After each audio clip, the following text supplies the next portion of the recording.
Okay.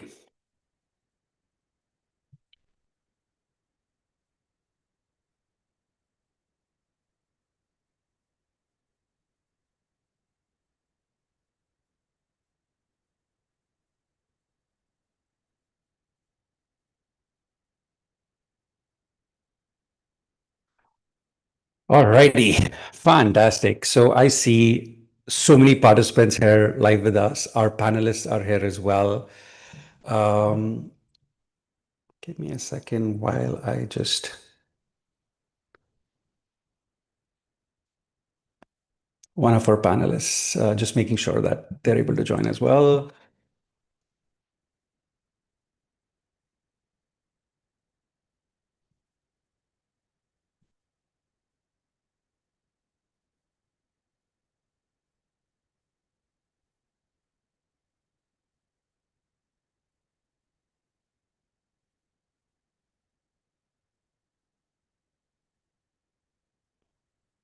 Hi, Evelyn, just making sure you're here. Yeah, I'm here. Lovely. All righty. We'll get the webinar started. Panelists, can I just request you to turn off your cameras, please? And I will get started with the presentation with hundreds of students who are joining us right now. Amazing. Fantastic. Good afternoon, everyone. My name is Saurabh. I am going to be your host for the webinar. I'm just waiting for all the panelists to turn off their cameras, please. Sorry, Kennedy, can I request you to turn off your camera, please? Okay, lovely. Fantastic. First of all, thank you so much, all the students who've taken this effort. You registered for the event and you're joining us today, taking time out of your Saturday. But I think this is a really important webinar. Most of the times, people you're able to talk to who talk to you about going to Canada or studying in Canada um, do not have first-hand experiences to share with you. We wanted to change that. So the Canada Connect Fair is bringing the institutions directly to you, to the screen near you, to your mobile phone, to your laptop, wherever you're joining us from. And we want to give you access to hear from them directly. We have Georgian College, Centennial College, Fleming College, Northwest College, Cambrian College, Confederation College, and University of Lethbridge, all public institutions in Canada, all very reputed institutions in Canada, joining us today. So on the other side, you will start hearing from the institutions right away. I will give you a few quick notes. While I do that, what I'd love to see in the chat box is if you can mention which city or country you are joining us from. I'll read it out in a minute. But while you do that, I will take you over the agenda and some important notes about the webinar. So the way this is going to go is first, we will have the institution introductions. Each institution will go through a few minutes of introductions about their institution, what sets them apart, some programming, and some things that you'll be very, very interested in hearing. While you're doing this, please, please, please pay attention to this very, very closely. Because once the introductions are done, you will, of course, have a chance to ask some questions. I will pick from the questions that I get during the webinar as well. But based on the presentations that institutions had, I have created a quiz for everyone. There are 7 questions in the quiz. Depending on how quickly you answer and how many correct answers you have a chance of winning prizes. There are three $25 gift cards that we have for students, depending on how much attention you pay to the introductions that we have. But of course, you'll also have a chance to ask them questions. If you want to ask questions, you will see a Q&A with a question mark, I think, in this webinar. Please put all your questions in the Q&A, but wait till the whole presentation is completed before putting in your questions, because sometimes we ask a question, but it's already being answered in the presentation. But you have a chance to win $25 gift cards if you pay attention to that. Once that quiz is done, we have visa guidance session by Lydia Iker. Lydia is an expert when it comes to visa applications, processes of institutions, and she's going to talk to you about financial requirements, visa requirements, all that good stuff. Once that is done, we have breakout rooms for you. Depending on the country, we have 3 different breakout rooms. I will put that in the chat when we get to that stage.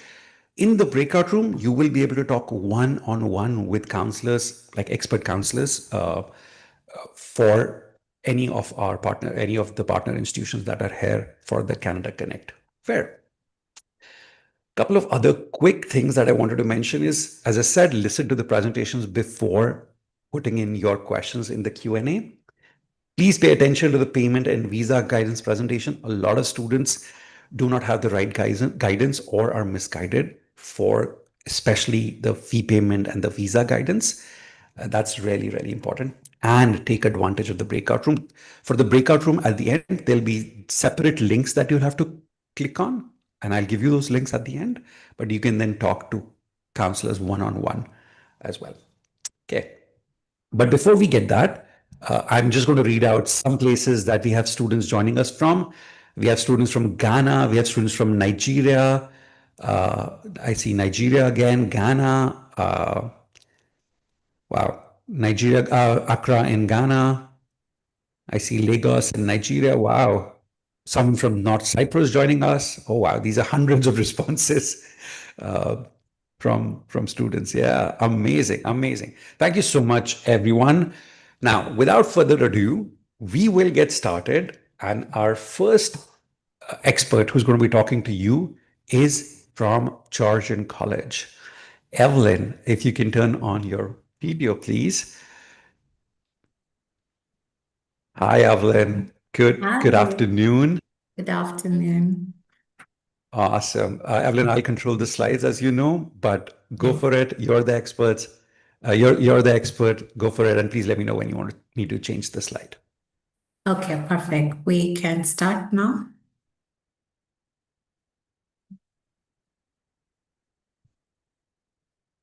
So hello everyone, my name is Evelyn and I represent Georgian College. And Georgian College is located in Ontario, Canada, and we offer over 130 career focus programs.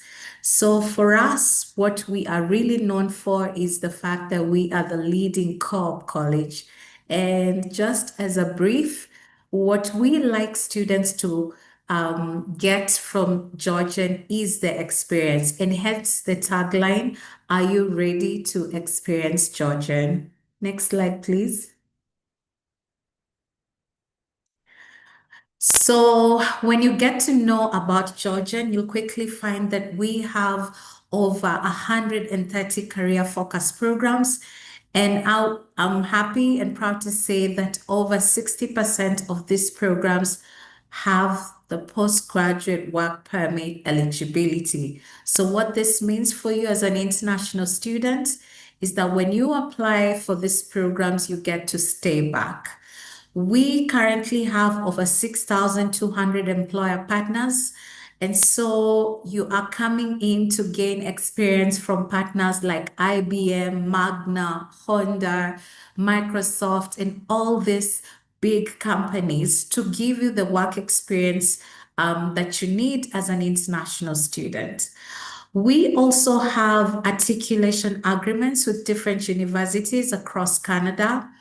What this means for you as an international student, you can still apply for a program that doesn't have PGWP, but then we will be able to guide you into the pathway, which is almost seamless for you to join the university. For some of the business programs, it's pretty much a 2+2, where you get to study 2 years of the diploma program in the college and then to finish off with 2 years in a university that we have an articulation agreement.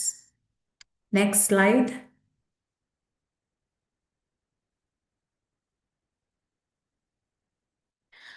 So one of the things that you quickly learn when you are at Georgian College is that because of the co-op options that we provide students or the work integrated learning opportunities for you, then you are able to be assimilated into the system quicker. Because as you are studying, you are also getting the practical hands-on skills. So for us, we have been rated as one of the highest with the highest graduate employability rates. And we're currently sitting at 90.3%. And this is a plus for any international student that wants to come to Canada. So that's just a brief about Georgian College. If you're interested to learn more, please join me in the breakout session. Now, we do have an entrance scholarship worth 3,000 Canadian dollars for international students coming from Africa. And if you want to learn more about the scholarships that we offer, please get in touch with me in the breakout session.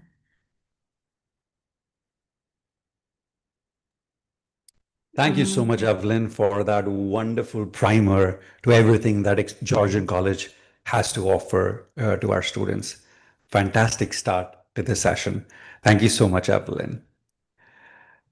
I'd request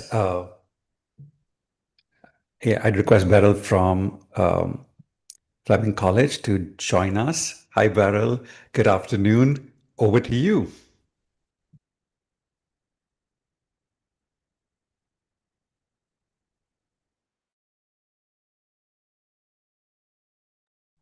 Beryl, I think you're on mute.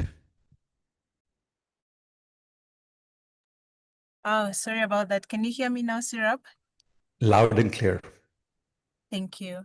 All right. So my name is Beryl. I represent Fleming College in the African region. So I'm going to be sharing with you briefly about Fleming College. Next slide, please.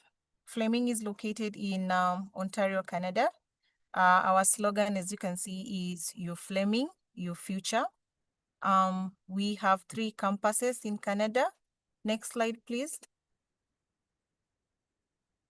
Our main campus is the Sutherland campus located in Peterborough. Then we have the Lindsay campus located in Lindsay and the Haliburton campus. We have programs at certificate, diploma and advanced diploma level. We have more than 110 programs and more than 6,500 full-time students. So we have programs in the field of health and wellness, business and IT, trade and technology, community service, art and design, and Sorry, Beryl, environmental sorry to and interrupt. natural resource. Hi, Beryl, your video just turned off. I don't know why. I don't know if you're able to try restarting the video. Yeah, perfect. We can see you again. All right. Okay. So those are the areas of study. Most of our programs serve as academic pathways. So our students can transition to university or college within Ontario, Canada, and even globally. Some of the programs where you can transition to university include our practical nursing program and our advanced biotechnology program. You just need to have a score of 75% and above, and you can transition to a university for your bachelor's within and outside Canada. So our tuition fee is also very affordable. Most of our programs range from 8,900 Canadian dollars per semester. We have accommodation at 2 of our campuses, at our Sutherland and the Frost campus. I'm going to talk about the alumni network. So at Fleming, we take pride in our alumni, and we have a strong network for them. We have a majority of our staff being part of the Fleming alumni. Actually, one of our regional managers is an alumni of Fleming College. Next slide, please. So why Fleming? One, it's our infrastructure, our services, and the quality of education. We have very spacious classrooms with natural light. We offer one-of-a-kind hands-on experience at our Kawata Trade and Technology Center. We also have wellness and clinical labs. So the Kawata Trade and Technology Center is located at our Sutherland campus. It is one of the largest trade centers in Canada. We also have wellness clinical labs in this campus. At our first campus, we also have a very big research center. So we really focus on making sure our students get the skills that they need in the real world. Then, of course, affordability. Our tuition fee is inclusive of free health cover that also includes a dental cover. And you can actually add your family members at a small extra fee. That is if they are based in Canada. The tuition fee also covers for free counseling services. Another thing about our location, our main campus, Sutherland, is in Peterborough, which is slightly cheaper compared to Toronto. You find that the cost of rent and the cost of living is relatively cheaper here. And last but not least is the Canadian experience and networking opportunities and connections. So Fleming generally provides a great place to get involved, to learn, and to grow. So that is the summary on Fleming College. So if you have questions, I'll still be here. I'll be able to respond to your questions. Thank you, Surab. Fantastic. Thank you so much, Beryl. Thank you for that amazing primer on Fleming College. Awesome. Fantastic. Get ready, folks. We have Tasira from University of Lethbridge joining us next. Tasira, good morning. Good morning, Surab, and thanks for inviting us here. To everyone, my name is Tasira, and I'm joining you from the University of Lethbridge right here in Lethbridge, Alberta. Next slide, please. Well, the University of Lethbridge is a strong research-based institution, and we are focused on student-centered learning environment, as well as community engagement. Next slide, please. So we offer about 150 programs. Our programs are 4 years long for the bachelor programs, and then about 2 years long for the graduate programs. But those are the stats that we have: on campus housing, lots of supports for students, as well as work integrated learning opportunities and co-op. So Alberta, compared to other provinces, I must say we are way more affordable. And when it comes to housing and all those pieces, you're going to find that still Lethbridge is going to have way more affordable housing, and also quite a number of opportunities for students to work while studying. Next slide, please. Yep. Still at the university, because we're strong research-based, you're going to find the Science Commons, and there you'll find programs such as neuroscience, remote sensing, and you're going to find the Faculty of Business, which is called the Dillon School of Business, which is highly rated as well on the AACSB. And there you're going to find programs such as economics, finance, marketing. And then we do have the Faculty of Fine Arts with the Digital Audio Arts. And also we do have the Faculty of Health Sciences, where you're going to find your nursing program. So the university is one of those institutions where we are small. We considered medium-sized with just about 8,000 students, and 20% of our students are going to be international students from around 80 countries. Next slide, please. So I listed here the programs, the most popular programs where students go into. So the bachelor programs, we can walk through the graduate programs in the breakout room, but these are the popular bachelor programs that you can take with us. And the top 5 of those programs, as I mentioned, is going to be neuroscience, computer science, kinesiology, nursing, and the digital audio arts. And all these programs, lots of students come through them. Some of them are going to be quite competitive to go in, so it's always very important to apply within those deadlines or to be an early applicant. That way you secure your seat. Next slide, please.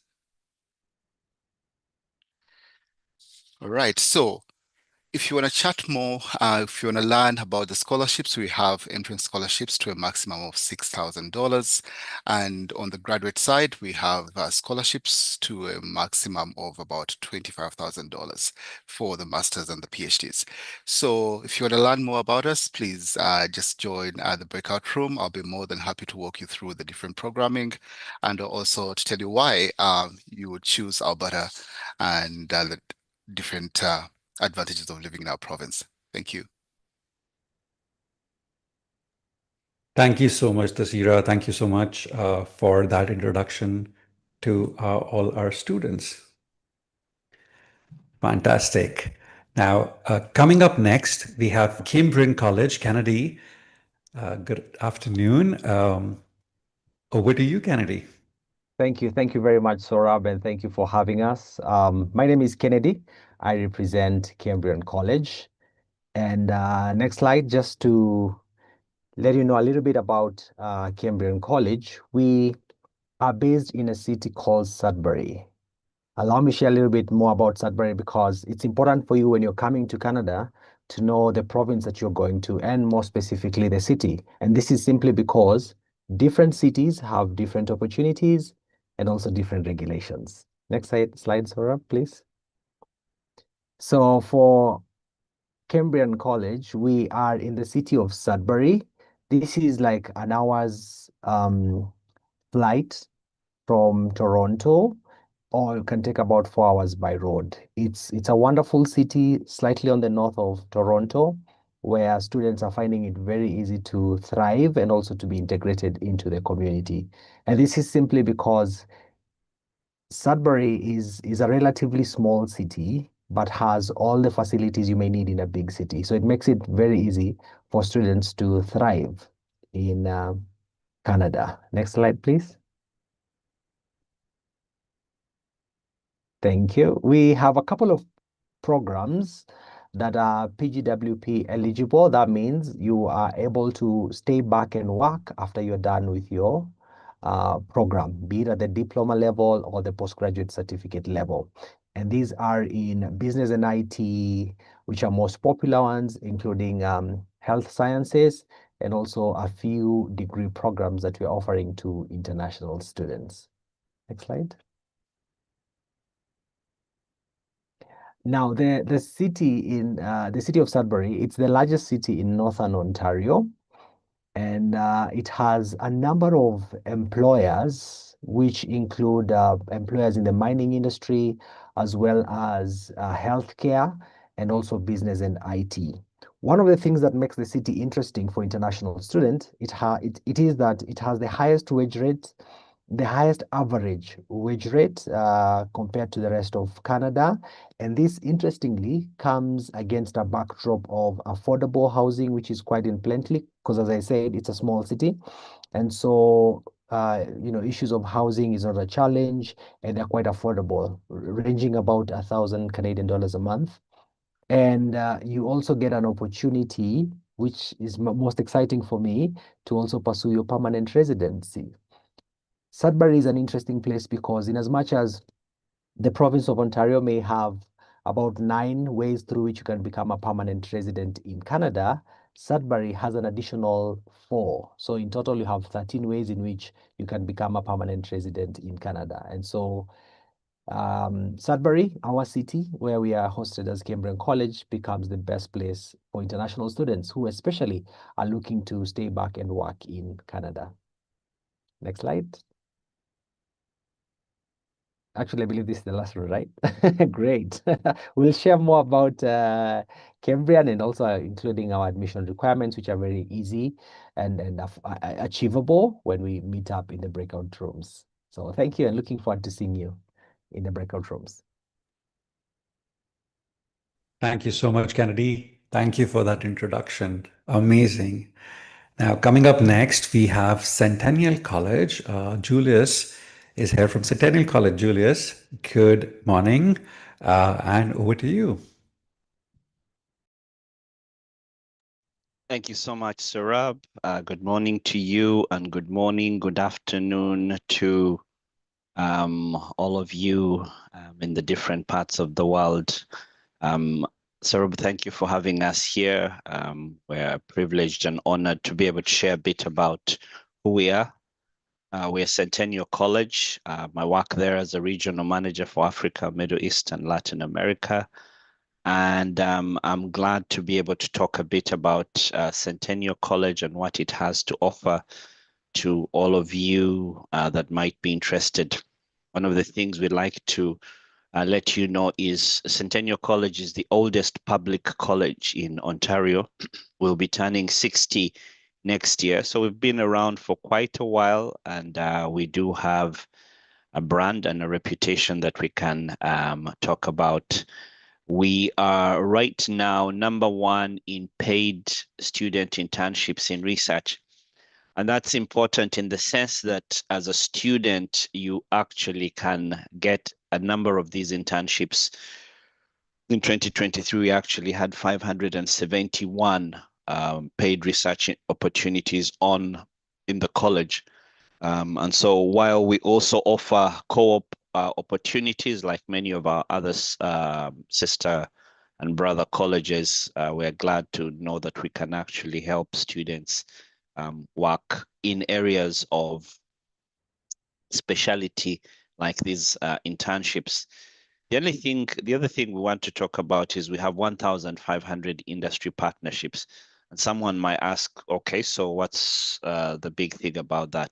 The big thing about them is, one, they help us in our program advisory planning. And so many of these sit on our program advisory committees. And so they help us in making sure that our programs are shaped to meet the market. So for example, if I took a company like IBM Canada, they're one of our program partners, industry partners, and they sit on our program advisory committees. And so what that helps is they can advise that this is what the market needs today. Many, many years ago, I did a program in software engineering, and the language we used then was called Pascal.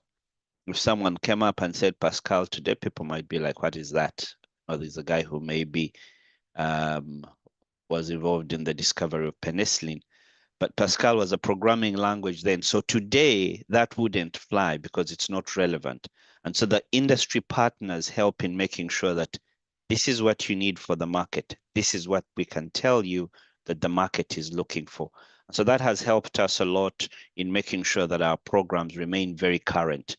But it also helps us in the sense that these industry partners can then also sometimes recruit students, especially for co-op, because like some of my other colleagues mentioned, we are big on co-op. And so we provide the co-op opportunities and we help the students identify where they could go and increase and learn more about do some work, paid work in the areas of where they've learned.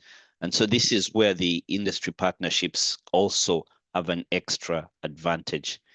If we move to the next slide, we'll talk a bit about, while we have over 200 programs that are available, as you might all be aware, there was a change in the government policies.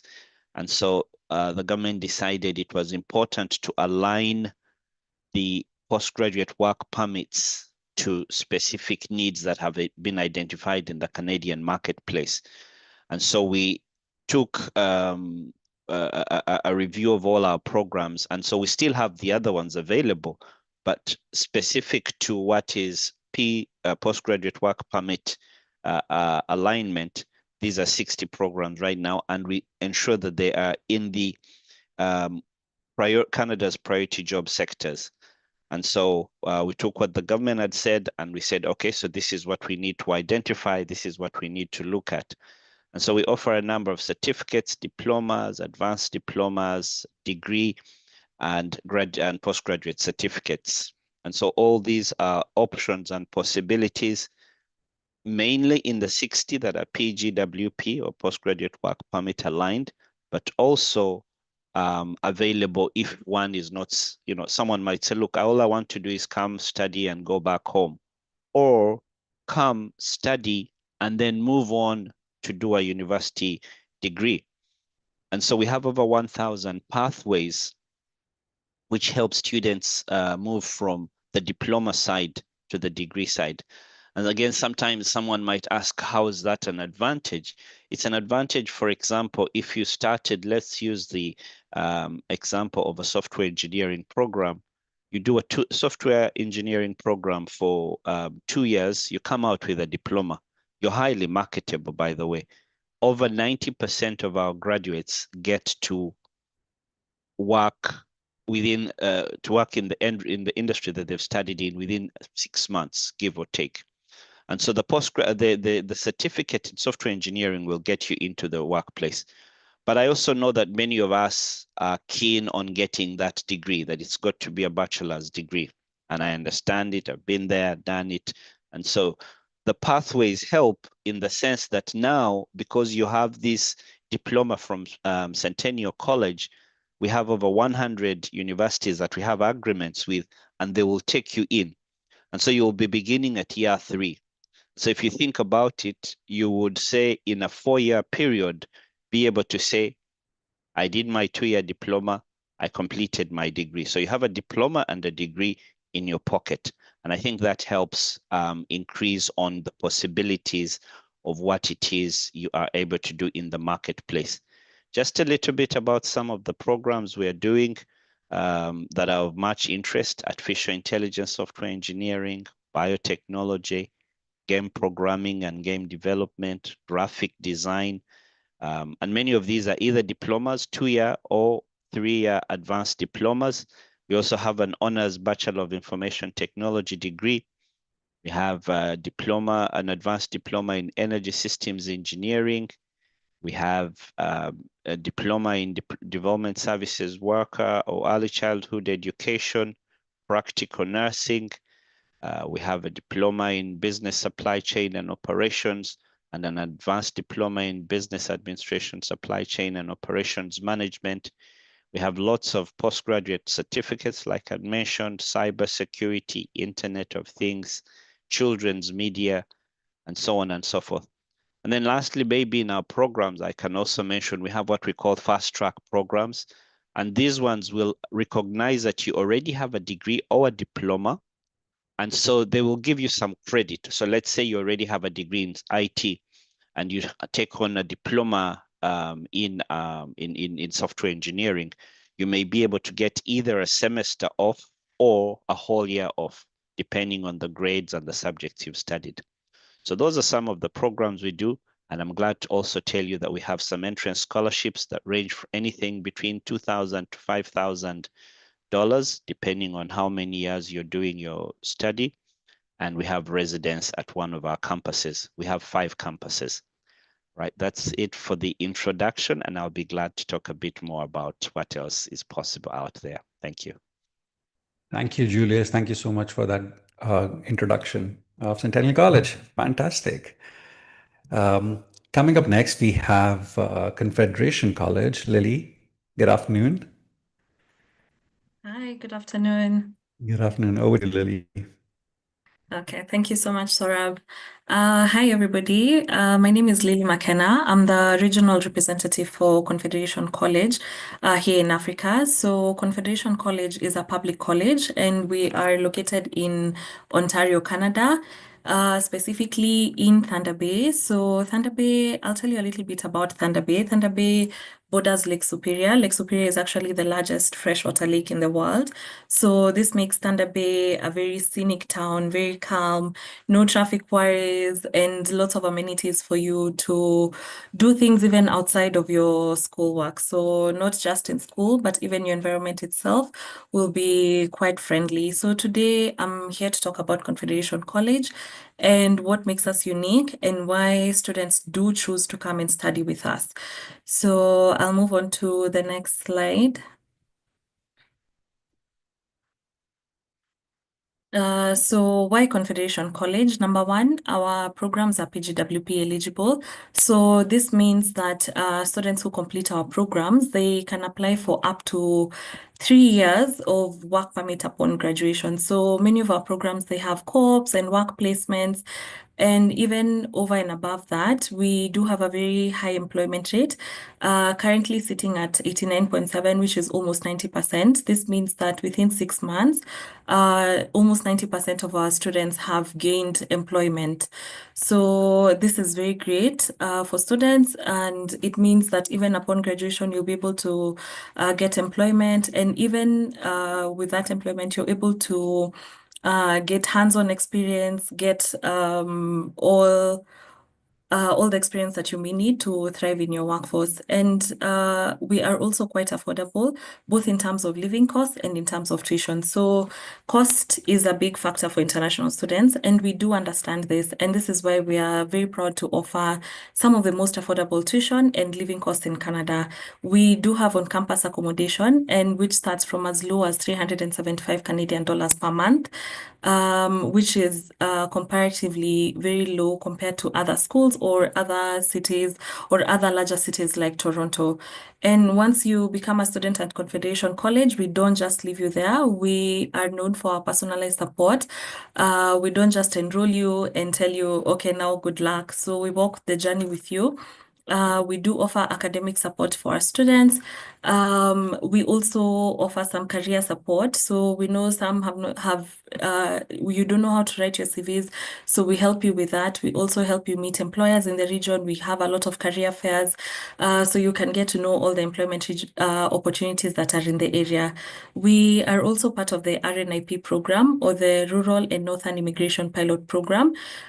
This is a federal program that allows international graduates a unique pathway for permanent residency. So this program is not available for all cities in Canada, but Thunder Bay is proud to be one of them. So this program allows students who've studied at Confederation College and are in Thunder Bay to gain PR easily upon graduation.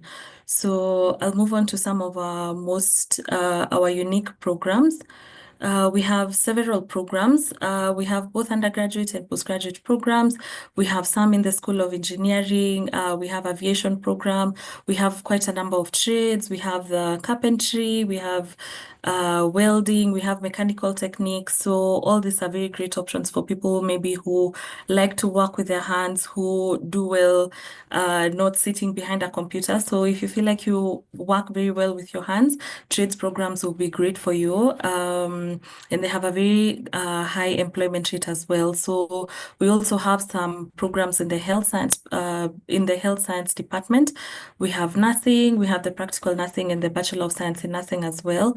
We also have some community service programs, which is recreational therapy, early childhood education, and we do have some postgraduate programs as well. So for postgraduate, we have some in digital marketing. We also have some health programs, some engineering programs, and I'm happy to go through these programs in more detail in the breakout room. So I hope to see you there. And we also do have some scholarships available for some programs for up to 1,000 Canadian dollars. So if you want to learn more about Confederation and about any of the programs, please join the breakout rooms, and I hope to see you there.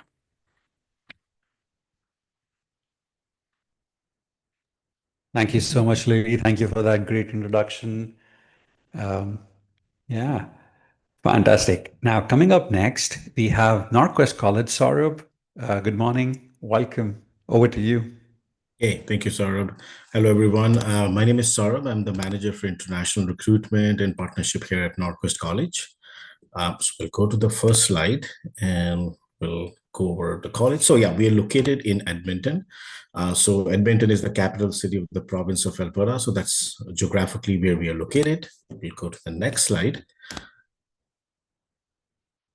Okay, so a little bit about Northwest College. So Northwest College is also a public funded community college, like many of the colleges you heard here. We are one of the largest public funded community college here in Alberta. We serve roughly around 18,000 students. We have roughly around 3,000 international students, and we have a lot of students from Africa, from Nigeria, Ghana, Cameroon, Kenya. Roughly around 500 to 600 students. We are a very diverse institution. We have students from 84 countries and 77 languages spoken on campus. And also Edmonton is a very diverse city. Like 40% of the population of the city is immigrants. So we are located pretty much in the downtown of that city. And our college was established in 1965. So this year we're celebrating our 60th anniversary. So we'll go to the next slide. Okay, so what's so unique about Northwest? So Northwest offer, of course, very high demand programs. We call them workforce relevant programs. They are aligned with the local labor market need. But also something that we very much emphasize at Northwest is practicum. So applied learning, we call it work integrated learning. So all our programs, 100% of our programs have applied learning. So we have a career center who find the co-op and practicum opportunities for students while they're studying in the program. And this is something that we heavily emphasize. And this is one of the slogan of the college, graduate with experience. So we heavily focus on experience. So when you're coming to study at Northwest, you're not just getting academic knowledge, you're also building your skills through practical training. Now, a lot of our practicums are unpaid. But you are working in one of the premier organizations. So we are partnered with them, and they are also our PAC members, which is called Program Advisory Committee members. We also, our students have very high employment rate. So 95% of our graduates are able to find job within 6 months of graduation. And we have many other support services, which is immigration services, networking, where you'll be networking with other students, mentoring opportunities, and also we have a lot of great academic support services here at the college as well. Okay, we'll go to the next slide. Okay, so this is how our campus looks like. So we are located in the downtown of the Edmonton city, and Edmonton is a big city. It's not a small city. It has 1.5 million population. It's the 5th largest city in Canada. But even being a big city, it's one of the most affordable big city in Canada.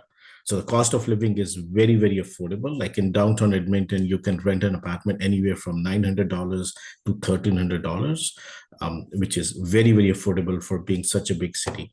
And also Edmonton is home to a big African community. So there are a lot of people from Africa, from Nigeria, Ghana, Cameroon, and many other countries. And again, it's a very accessible campus because we're in the downtown. So through transit, whether you take a train or bus, it's a very accessible campus here. Okay, we'll go to the next slide. Okay, so what programs we offer? So we offer programs in STEM, healthcare, education. We'll go to the next slide. I'll give you a quick overview of the programs that we offer. So in health, we are very strong in nursing. So Northwest College has Canada's largest nursing program. So if you're thinking about nursing, you should definitely think about Northwest College. We have 2 nursing programs. One is called Practical Nursing, which is mainly for high school students. Then we have Practical Nursing Diploma for internationally educated nurses, which is for students who are mature, who are professionals, who are already working in health or have a degree or diploma in health. Then we have many other programs like interdisciplinary therapy. We have also Canada's largest pharmacy technician program. We have also the recreation therapy program as well. And then many other mental health, addiction recovery, and also healthcare aid, which is also called personal support worker. It's a very popular program. In STEM, we have machine learning. If you're interested in artificial intelligence, machine learning, data science, coding, because Alberta is home to one of the big AI organization, AMII. So we have partnered with them, which is Alberta Institute of Machine Learning. So we have partnered that program with them. It's a great program if you're looking in AI. Then we have digital design, sustainability, and then in education field, we have programs like early learning, childcare, autism studies, disability studies, education assistant. So all the programs that you see here are PGWP eligible. So if you do a 2-year program, you'll get a 3-year work permit. If you do 1+1, one certificate, then another certificate, you'll get up to 3 years of postgrad work permit. We also offer scholarship at Northwest College. So we have entrance scholarship of $1,000. It's again merit-based. And then we also have scholarship for students who are studying with us, which is, we call it ongoing scholarship. So every semester you have to apply for that scholarship, and you can get any from $1,000 to $2,000. We give away around $200,000 in scholarships every year to the students, only to international students. And then, of course, there are other scholarships available, which are available for both domestic and international students. We have a lot of African students who are studying in all our programs here, and I would love to connect with you, and you can reach out to me during the breakout or other sessions to know more about Northwest College. Fantastic. Thank you so much, Saurav, for that introduction of Northwest College.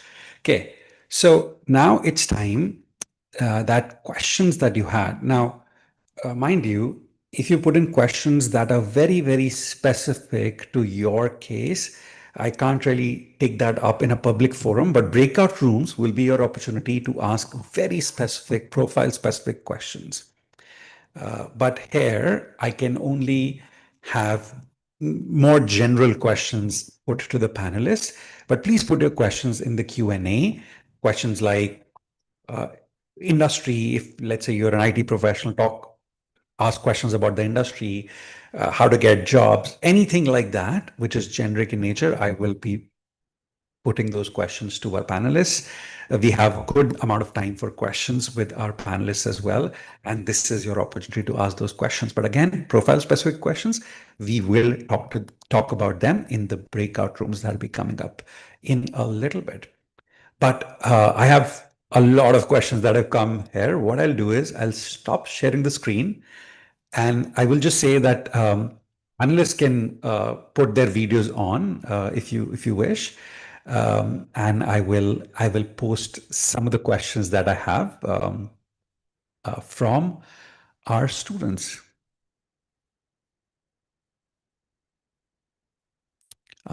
Great questions coming up, by the way. Fantastic questions coming up. I'm just going through the questions and I'm waiting for like 30 seconds for the questions to come in as well. Great. And we could have questions that one institution answers, but also if you want to pitch in, please feel free to unmute yourself and add to that question as well. One of the major questions, and this is for a lot of the colleges that we hear, and a lot of the students have asked that question, is about postgraduate programs and masters. Now, a lot of times those words are used interchangeably. Could maybe Julius, you and maybe Saurav, if you want to talk about what are the postgraduate programs, post-degree programs, whatever terminology we call them, how are they different, similar to master's programs that a lot of our students might be more used to in their countries? If we can maybe talk about that a little bit, because a lot of students are asking us, well, do we have masters in this field? Whereas a lot of the institutions in Canada would not have masters, especially the colleges. So could we talk a little bit about the postgraduate programs and what do they entail? I see Saurav, you unmuted yourself, so Sure. go for it. Oh, okay. Go ahead, Julius. Yeah, I'll let you go ahead. Yeah. Okay, thank you. Thanks, Saurav. Yeah, so we have a number of postgraduate certificates. They're not master's programs, they're postgraduate certificates. They are 1 year. As many of the programs we mentioned, they're very industry specific. So they will be the kind of thing that will help get you into the marketplace quickly. Some of the ones we I might have mentioned is advertising, creative and digital strategy, food media. This is someone who does critiquing of restaurants and hotels, interactive media management, marketing, digital engagement strategy, cybersecurity, Internet of Things, system architecture and integration. Again, like I said, it's a 1 year program, very specific to increasing on your skills and knowledge out of what you have from your degree. It does come, of course, as we've said, with in terms of the postgraduate side, with a 1 year work permit. So what a number of people who are keen on doing, at least getting more than 1 year, so they're looking at 2 or 3 years, they tend to take 2 back-to-back postgraduate certificates. So, and that is something you can easily do. You do one, you finish it after 1 year, and you get another.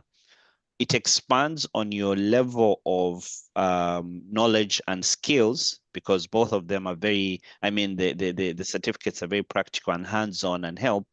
And then it broadens what you've done. So for example, if you took advertising, creative and digital strategy, which is a 1-year program with us, and then you went ahead and did the interactive media management, now you have 2 programs very much in the advertising, in the media management.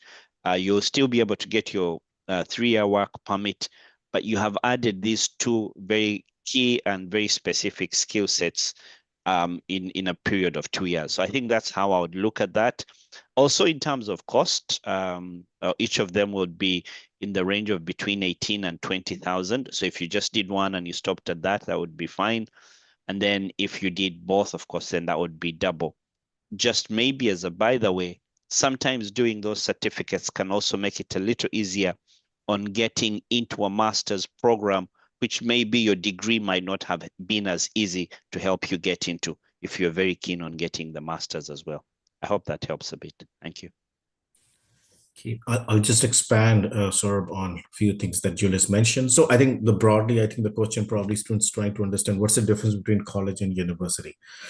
So there are 3 kind of institutions in Canada, like community colleges, polytechnic, and universities. And universities mainly focus on academic learning and research, whereas the colleges, which came into concept around 1960s, most of our colleges were established during that time, and polytechnics, they were mostly focused on applied learning and skill development. So on the postgraduate level, as Julius mentioned, we also have at Norquest College post-diploma programs, which students can do after their degree and diploma, and they build on the skills. So the main focus is skill building. And there are many fields that Julius mentioned, like there could be IT, there could be health, there could be community services, and the students get more applied learning in it. So the focus is heavily on practicum, applied learning, the skills that students get. Of course, there's a theoretical aspect to it, but there's a heavy focus on the practical learning and applied learning. So of course, they are definitely sometimes more affordable than masters, and student can stack up skills, because when you're doing a master, you're probably studying in one field of study. The benefit of post-diploma program is that you can do 2. So you can 2 different skill sets that you add through the 2 different programs, which widens your prospects of getting jobs in 2 different skill sets. So you're adding up your skills, and they are definitely job ready. And then, yes, there are some pathways also from those programs to as a master, if you want to, get your master's degree, if that's what you're looking for. So again, it depends on the students, what you're looking for. You're looking for an academic research-based programming, then yeah, maybe master is better. If you're looking for more applied, job-ready skills you're looking for, then a college program will be better for you. Fantastic. Thank you, Julius. Thank you, Saurabh, for explaining that. And on expanding on the question as well, because my question was about PG and masters, but you expanded to explain the college, university, polytechnic, which is a very important question because it's such a unique system to Canada as well, right? And I call them the pillars of the higher education system in Canada. Each of them are so important to our country and our economy, which is something which I find so exciting about Canada, that our education institutions are so well integrated with our industry, with the requirements of that city, that region, that province, which is what makes it unique and an amazing destination for students to make their future in Canada. Next question, I want to kind of pose, Evelyn. I don't know if, I think Evelyn's camera is not working, but she's here. But Evelyn, you can start maybe, and a couple of others can also pitch in. I want to understand, we talk a lot about industry partnerships, which we are so proud of always. Talk about how the industry partnerships are integrated into the academics that we have. So we are academic institutions. How do we integrate the innovation and the academic innovation and the industry partnerships that come with it? I think each of our institutions spoke about the industry partnerships. Those could be research partnerships and other kinds of partnerships, work partnerships, all that. how do our institutions integrate that into our academics? Thank you for that I see question, Evelyn's here. Rob. Yeah, go for it. My apologies, my camera just decided to do that one thing on No problem. today. So, and I'll just jump right into it. So at Georgian College, the institution embeds innovation and industry relevance directly through their academic offerings via the co-op programs. There's also the applied research and employer-driven curriculum development. And just like Julius mentioned earlier, every program is shaped by program advisory committees who are composed of industry experts, ensuring that the course content aligns with the market needs. So at Georgian College specifically, we have specialized centers such as the Henry Bernick Entrepreneurship Center, where students engage in innovation, entrepreneurship, and also mentorship. And we also, through applied research projects and collaborations with businesses such as Honda, we see a lot of students gaining the practical hands-on learning as they are studying. So this makes them ready. By the time they are graduating, they have gotten the practical skills that an employer is looking for. Thank you. Thank you. Anyone else who wants to add to that as well? If not, that's okay. I have plenty of questions, but just wondering if anyone wants to add. Yeah, I'll probably jump in, sir. Yeah, I think probably Evelyn summarized it well. I think the only thing I'll probably add is that like a lot of time our curriculums are heavily impacted by the PAC input. So at the inception of every program, like when we are starting any program, we definitely have a PAC members who come in, and then we basically consult with them. We share with them, this is what we are thinking to teach to the students and what is the employability outcome. So for a college like us, the employment outcome that our students can get a job is the biggest factor in deciding whether that program is feasible, that program makes sense or not. And then again, our program advisory committee input is the most important thing for us. They also become our partners for practicum. So a lot of our PAC members offer practicum for our students. And in some of our PAC members even commit that they will employ our students once they graduate.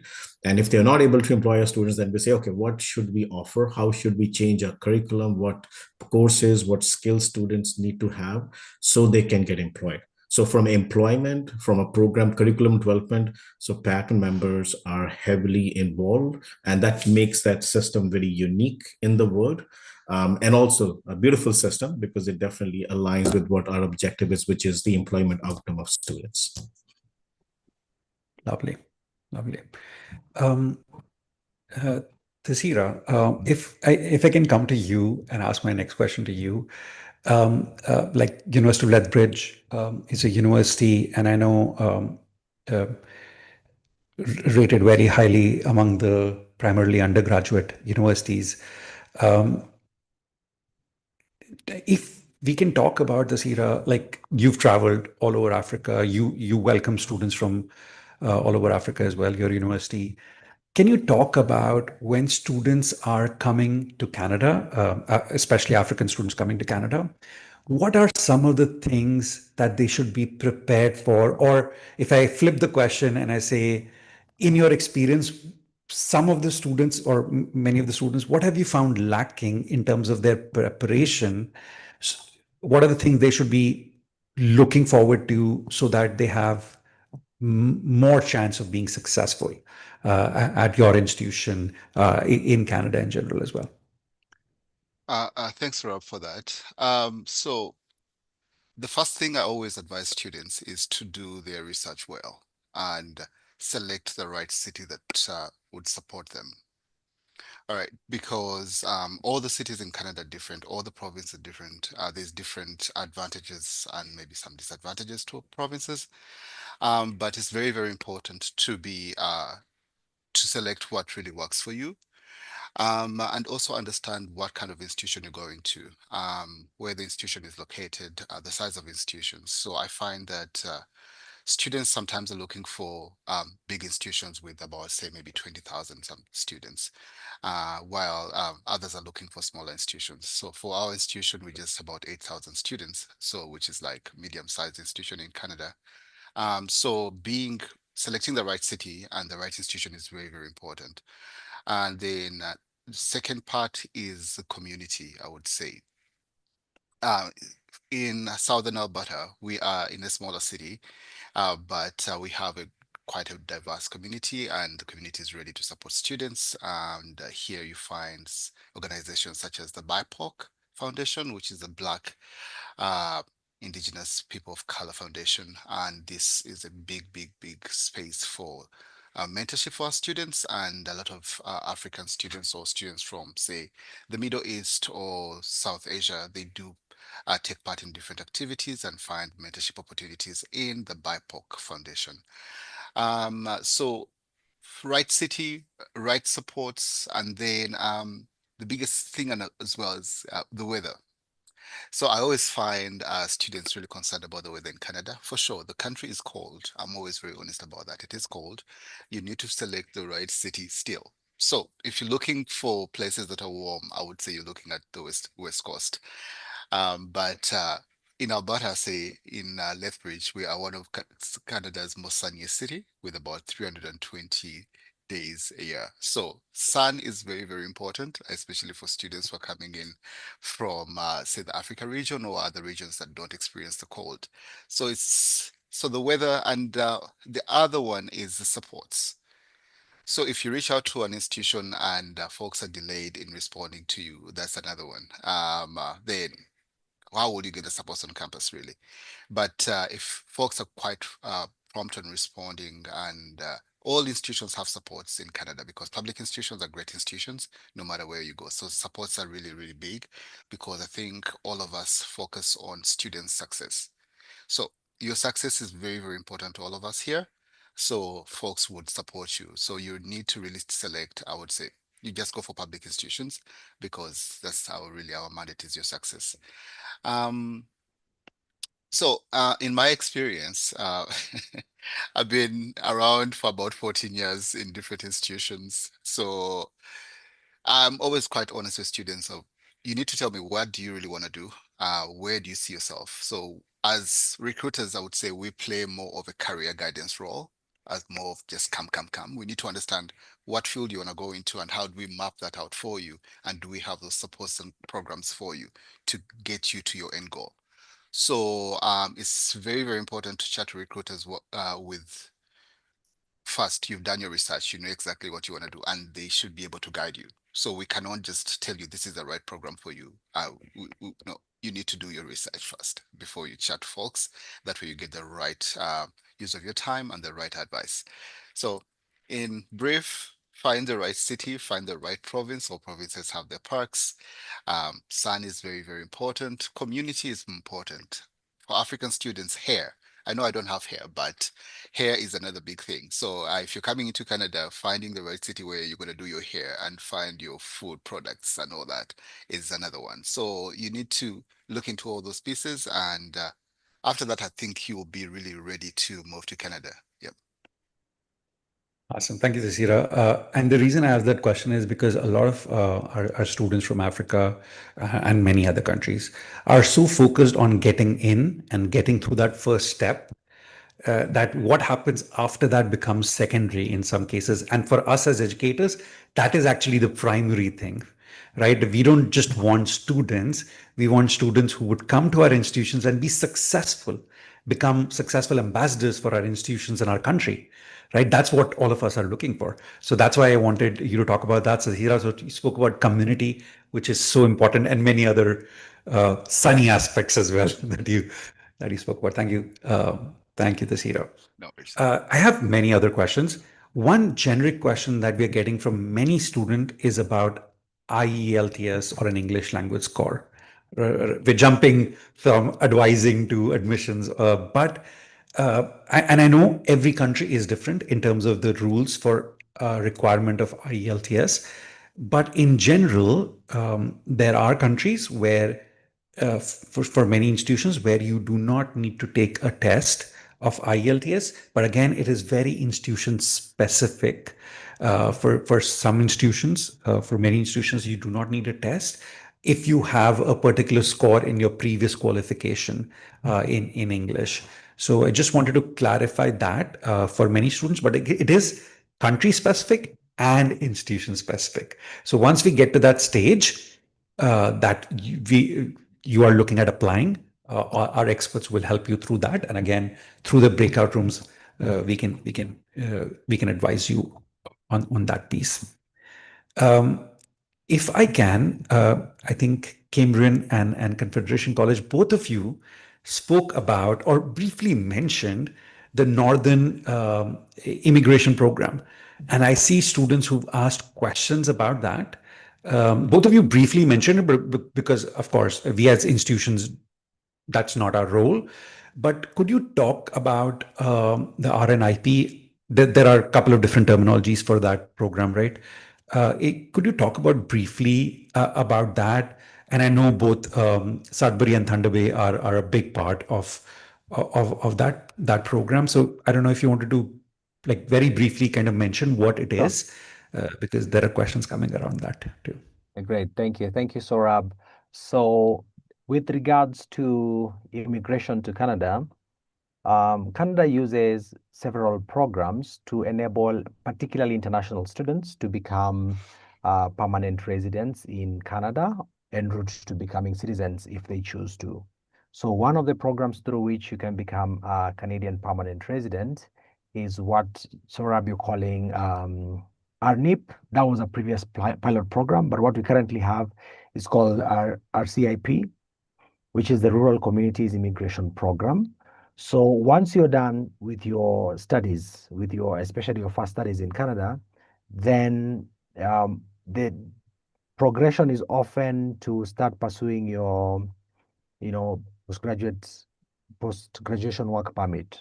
And when you're pursuing that, it's at that point when you can now get to apply to become a permanent resident in Canada through now the various programs that are there, including the RCIP. I saw somebody asking that on chat and like, what next after I'm done with my graduation? So in most cases, after you're done with your graduation, you will pursue your post-graduation work permit for between 1 year to 3 years. And while you're serving that, then you choose to seek to become a Canadian permanent resident by now applying for the various programs that are there. Ontario has about 9 programs. And now a city like Sudbury, where Cambrian College is, has additional programs, including the RCIP, which you can choose to become a permanent resident. You can apply, rather, to become a permanent resident in Canada. Lily? Yeah. Maybe just to add on to what Kennedy has said about the RNIP program, maybe just to explain it in simple terms, it's just a way of the government incentivizing people to stay in the smaller cities. So you'd be able to provide labor, and in turn, the government gives you permanent residency, where you're able to stay in these smaller cities and work in these smaller cities. So Thunder Bay is one of the cities that is part of the RCIP program. Currently it's known as the RCIP program, as Kennedy has mentioned. And through this, you're able to get the full benefits of being a permanent resident in Canada. So this would include your health insurance and permanent jobs. So this is the whole 9 of being a permanent resident. So Thunder Bay has actually performed very well for this program. I think it was actually one of the best performing cities, and a lot of our graduates have actually benefited from this program. Yeah. Awesome. Thank you. Thank you, Lily and Kennedy, for that brief overview. Again, as institutions, it's not, immigration is not something that either institutions define or promote, but it's important to note that government has multiple pathways for students if they are successful in Canada in education, then there are pathways. I always tell students that if you look at staying in Canada after your education, staying in Canada permanently, it's a step-by-step process, right? no one offers you a chance to stay in Canada just at the outset, right? First, you have to get through the application process, the visa process. Then, most importantly, you have to be successful in your education in Canada. That is the number one thing that will define your future in Canada, and then the work opportunities that are there. And then there are pathways definitely that are there, which you can look at applying through to be a resident of Canada. There are many questions that are coming in. I'm at a loss to. There are so many questions. I have to prioritize which questions I ask. But Beryl, I'll come to you. And you spoke about Fleming College briefly. Could I ask you a little more about what kind of programs and industry, because programming has undergone a big change in Canada, right? Now, only specific programs which are in the colleges, only specific programs which are work permit aligned, right? Like those, only specific programs are work permit aligned. Not every program is aligned with work permit. However, all the institutions, the programs that today they were talking about were work permit aligned because that's a big focus. Beryl, could you talk about some of the most popular work permit aligned programs for African students in Fleming? And then maybe related to that, some of the industries that are very big in Peterborough, in say the surrounding areas? All right, thank you, Saurabh. So, yeah, we know the government of Canada recently chose specific areas of study where they're focusing. So, being trade, STEM, transport, and agriculture, as well as health. And Fleming College, we have programs in all of these industries. One thing that we are known for in Ontario is we have one of the biggest trade and technology centers. If you happen to visit our Sutherland campus, this is where we have the Kawata Trade and Technology Center. So students are able to take in-person trade programs like carpentry and plumbing. So I know back here in Africa, if you tell a parent, I want you to take your child to Canada to study carpentry or plumbing, the idea of a plumber that they have is the person who comes in the house to fix their sink or something. But this is not what we are talking about. These are skilled and full-time professionals, and these are areas where the government of Canada is focusing on, and these trade programs pay very well. I know in Africa, probably a carpenter or a plumber, they don't earn that much, but you can make use of Google and just check the pay rate for these personnel, and you'll actually be amazed. So we offer these programs, and again, Peterborough and Ontario as large is an industry-based city, so there are very many opportunities for graduates. At Fleming, we actually have career fairs at the beginning of every semester. We allow both students and even our staff to participate, and we have industrial partners from Canada, even as far as the UK and the US. So we normally have, the way we conduct our career fairs is they're specific to the specific study areas. Like we can have health and wellness, a career fair. Then the next semester we'll have one for trade. So you'll get experts from these industries as students get to interact with them. And this is how majority of them get their internship opportunities. Now, when it comes to health, again, we are very big in this. We have programs like practical nursing, advanced biotechnology, personal support worker, which is very popular, gets filled very fast. Like right now, if you want our fall intake, you're not going to get, you'll only get our winter next year. Yeah, so we have wellness clubs as well. So, and simulation labs. So students get practical experience in these classes. Yeah. Thank you, Beryl. I just wanted to put a note out to all the students to say, all the attendees today to say, stay tuned. There are a lot of things coming up. We have a quiz coming up right after this, just to test that all of you are paying attention to everything that our panelists were talking about. You have a chance to win 3 $25 gift cards. And I say 25 Canadian dollars, but we'll translate it into whichever country you are in and get you a gift card there. Then we have fee payment and visa guidance seminar coming up. And then we have a breakout room where our counselors will be able to help you for one-on-one questions. There are a lot of requests coming in for individual contacts of many of our panelists, there are specific questions coming for each of the institutions that we have. Do not worry, we will get you that. We will get you that guidance, and we will get you those contacts as well. And that's something we will definitely deal with in breakout rooms. So once the breakout rooms are open, I will give you the links. They'll be open right after the visa counseling, the visa guidance session, because a lot of the questions that I'm seeing are also about visas. And that is a super crucial thing to do. And we can never say in general why you got the visa, how to get a visa. There is nothing generic about a visa application. It's very, very specific. And that's something definitely there is guidance about. The presentation leader will go over the basic checklists and things like that. But of course, if you have individual questions, our counselors will be very, very happy to answer some of them in breakout rooms, and then also meet with you after the fact if you wanted to. So don't worry. And I'm only dealing with mostly generic questions, not so many profile specific questions, because I don't want to put those questions to everyone here, and we'll work on them in the breakout rooms. That gave me, so when Beryl was talking about industry, I kind of want to pose it to everyone to talk about the industry in your province, your city, whatever you want to talk about, because I think that's so crucial, and those partnerships are so important. So if maybe everyone can mention 2-3 industries or areas of industries which there is a lot of focus on. And again, I understand a lot of those would be similar because there are so many common industries that are in demand as well. But I know there'll be differences too.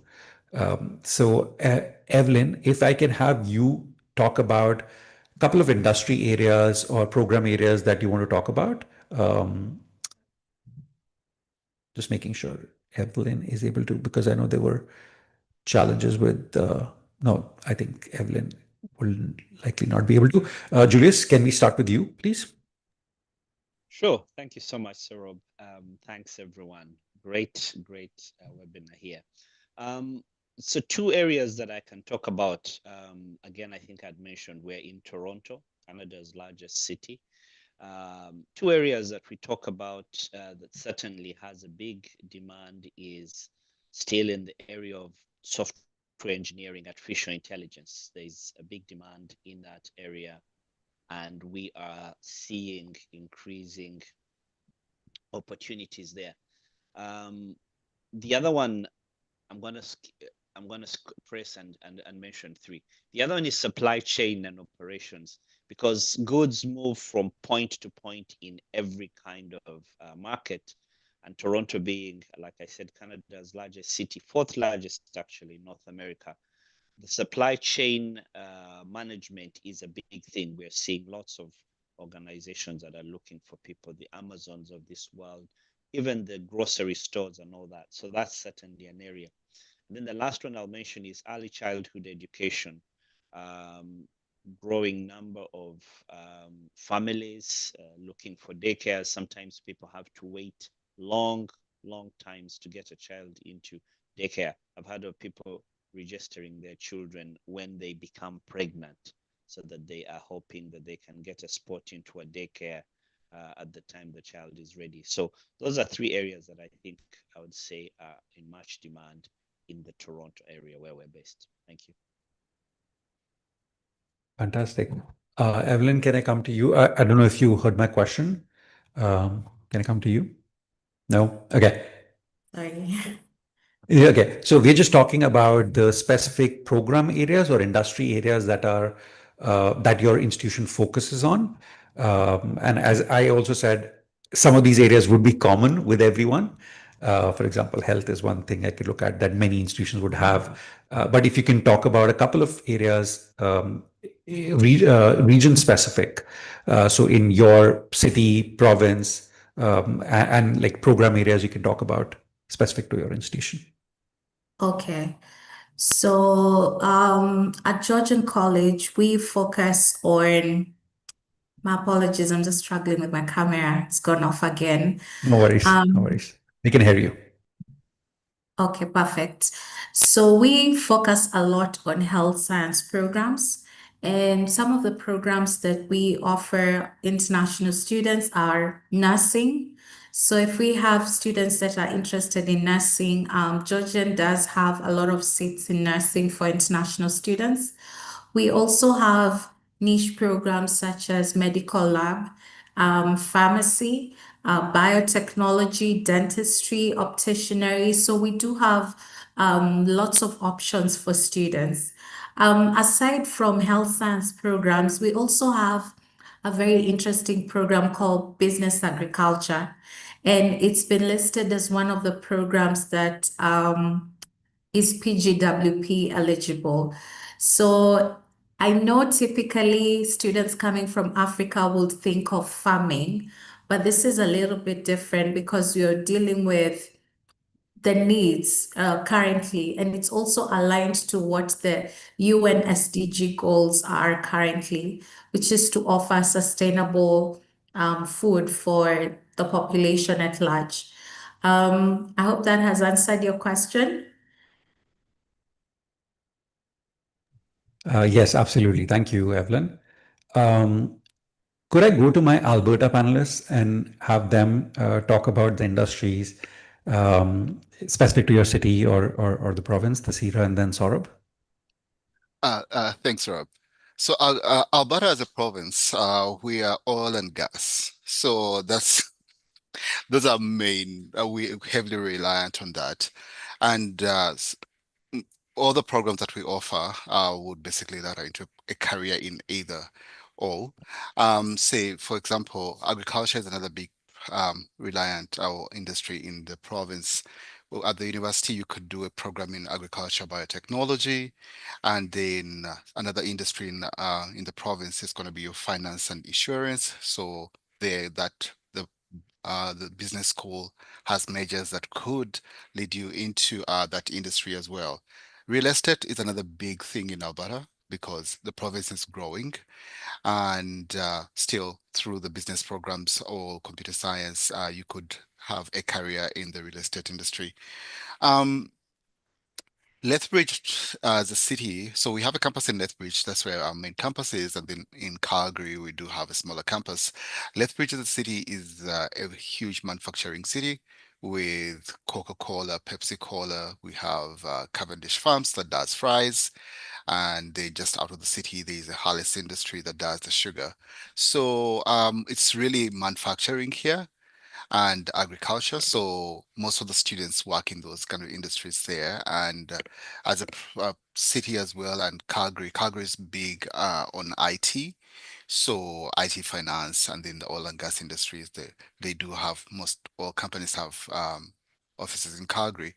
So the programs that we have could ladder you into a career in any of those fields. And as our province is, we have some very good opportunities. It's affordable, so you could make some good money and be able to live here comfortably. I'll pass it on to Saurabh. Okay, so yeah, I'll start probably with the GDP, because economy, we're talking about economy. So yeah, Alberta does have the fastest GDP growth as compared to any province in Canada. And then the other thing, GDP is good, but GDP per capita is more important measure. So Alberta also has the highest GDP per capita. So disposable income for Albertans are good. So that's why it's a very desirable province, because it's considered one of the most affordable province in Canada. Now, apart from the GDP per capita, in terms of economy, the Edmonton also has a very leading GDP. It also is right now heavily focusing on artificial intelligence. So as I mentioned before, we had AMII, which is the Alberta Institute of Machine Learning Institute, which is based in Edmonton. And there are leading 5 organizations and companies which are in Edmonton. And Edmonton has been hosting every year now AI conference. So Edmonton aspires to become the AI capital of Canada, and that's heavily focused on. And then, of course, health is there. Alberta Health Services, their corporate offices are here, so there are a lot of jobs in health. Also, Alberta has seen a huge population growth, and Edmonton is one of the fastest growing city. Its population is increasing every year by 80,000 people. So 80,000 people are moving to Edmonton every year. So because of that, we need to upgrade our health system. We need to upgrade and build more houses. So we need more teachers. We need more early learning childcare workers. So all those things. And then, of course, it also has a booming software industry as well. I'm going to drop a link in the chat of one of the organization, which is called Edmonton Global. So that gives you really good information about what industries are here, what are the pay scales. So it gives you a really good snapshot of what economic opportunities are here in Edmonton. Fantastic. Thank you so much, Tasira and Saurabh. Couple of things that I'll just mention to students. I'm seeing messages, you joined late. Do not worry. If you're registered for this webinar, you will get a recording of this webinar in your email. So don't worry about that. Definitely we'll make sure that happens.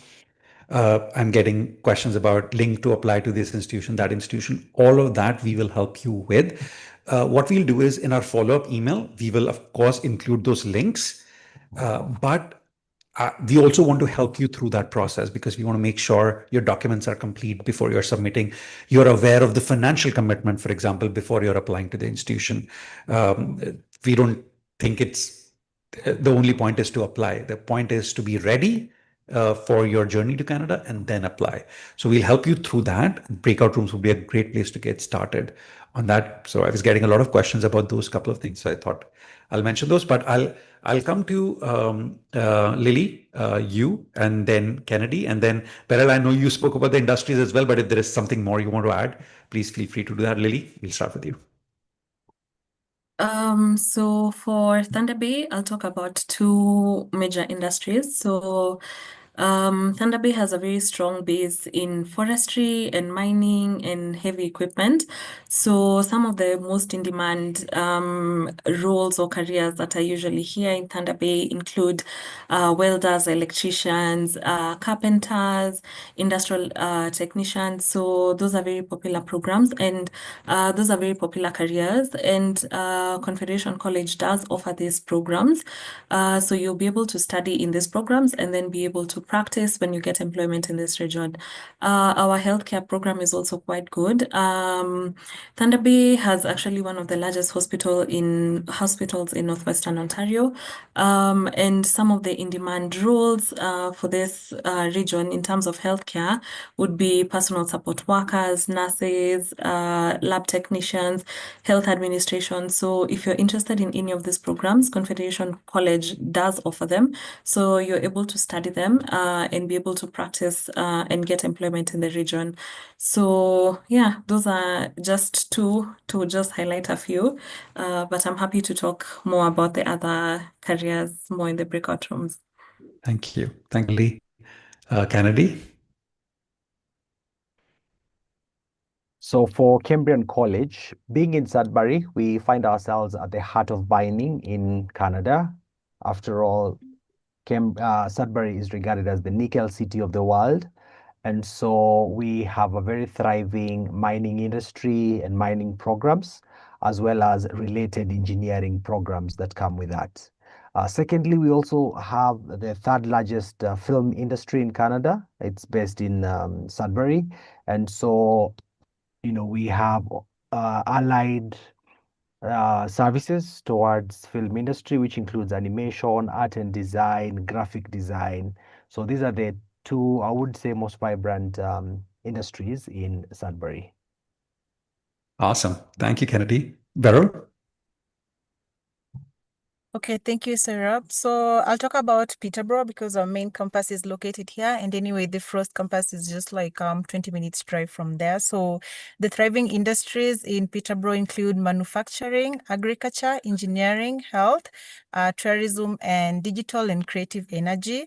So for sectors like engineering and manufacturing, we have programs covered for these at our Sutherland campus. Then when it comes to agriculture, our Frost campus focuses on this. It's a school of of environmental and natural resource science programs only. It features living learning labs, and we also have the Center for Advancement of Wastewater Technology. So what this means is most of our graduates, by the time they're in their second or their third year, most of them have already gotten employment opportunities within Peterborough or the proximity.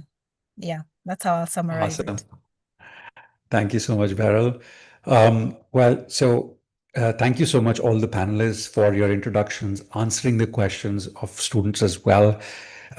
Please note that there'll be many, many questions coming to you as a follow-up to this fair, because I saw so many questions already that will be coming to all our panelists as a follow-up to this fair. Thank you. We appreciate all of you joining us as well. Students, coming up next for you is an exciting quiz, which gives you a chance to win quick gift cards. We have one question each from each of the institution who's joined us today. And there'll be a quiz that you'll be doing. I'll share that in a second. But what I wanted to kind of mention is we will have tuition fee payment and visa guidance coming, because a lot of the questions I'm seeing, what is the deposit, how much fee, visa related questions. We'll be talking about that briefly. Lydia Ecker is here with us. Lydia will be doing that in a few minutes. So stay tuned for that. And right after that, we will give you links for the breakout rooms where students can join us. And our counselors will be there to answer your questions. All the questions that you've asked us, which are specific to your profile, we'll definitely talk about those one-on-one. Even if the time in one-on-one is not enough, we will schedule one-on-one meetings individually with you as well, appointments with you, to take you through the whole process of application, figure out what program is right, what the financial commitments are, how the visa process will work. We'll do all of that. So don't you worry. Okay. Thank you so much, all the panelists. Thank you so much for joining us. We so appreciate your time. And for students, what we'll do is, here is a QR code that I'm showing all of you. You can scan this QR code, or you can go to menti.com and use the code that you see at the top. All the students, you can do this. And you will be at the quiz where you have chance to win 3 gift cards of $25 each. And this will just check this. All the questions are from your presentations that each of the institutions went through, the intro presentations. Yeah, we'll get started in a couple of minutes with this.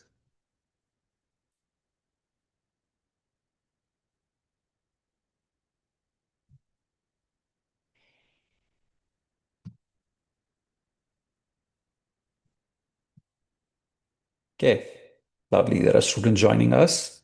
Fantastic. We'll just wait for a few seconds. Sorry, Saurabh, I see a couple of students asking about the link. You could probably put that on chat as well.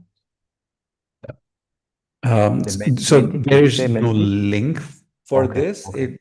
They have to. So what I'll do is, absolutely, what I can do is, you can go on menti.com and use code 11. Thank you so much, Kennedy. 0421. Yeah. Or you can, if you see this QR code, you can just scan the QR code with your phone as well, and you'll go there. Yeah, I see questions about, can I get the programs of all the schools? Absolutely. Our follow-up email will have the list and everything that you have. We'll also attach the program deck, the PowerPoint deck that we went through today, and the recording of the session as well. So don't worry about that, students, at all. Okay. Alrighty. So what I'll do is stop sharing, and I'll share the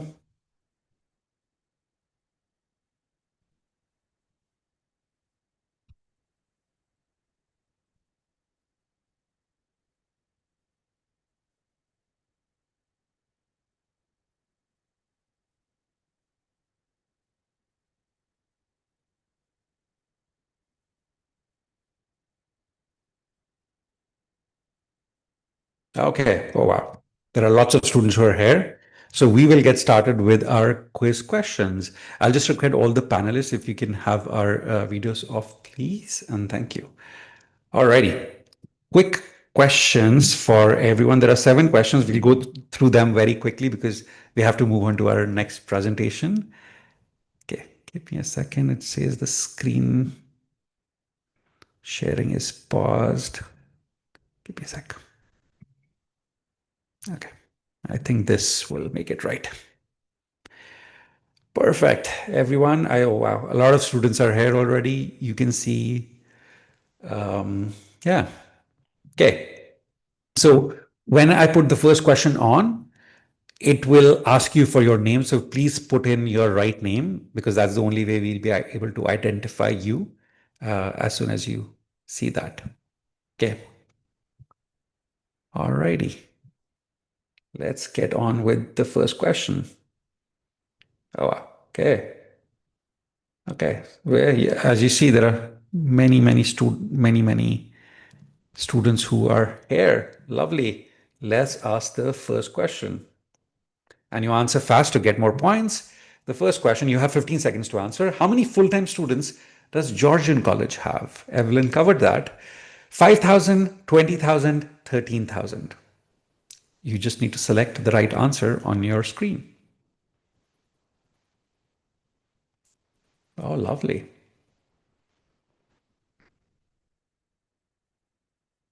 Fantastic. So most of you answered it right. 13,000 students at Georgian College. Amazing. Next question. Oh, there are now more than 100 students playing. This will be competitive. Alrighty. Which of these cities does not have a Fleming College campus? Okay. Ottawa, Peterborough, Lindsay. So Fleming College, which of these cities does not have a Fleming College campus?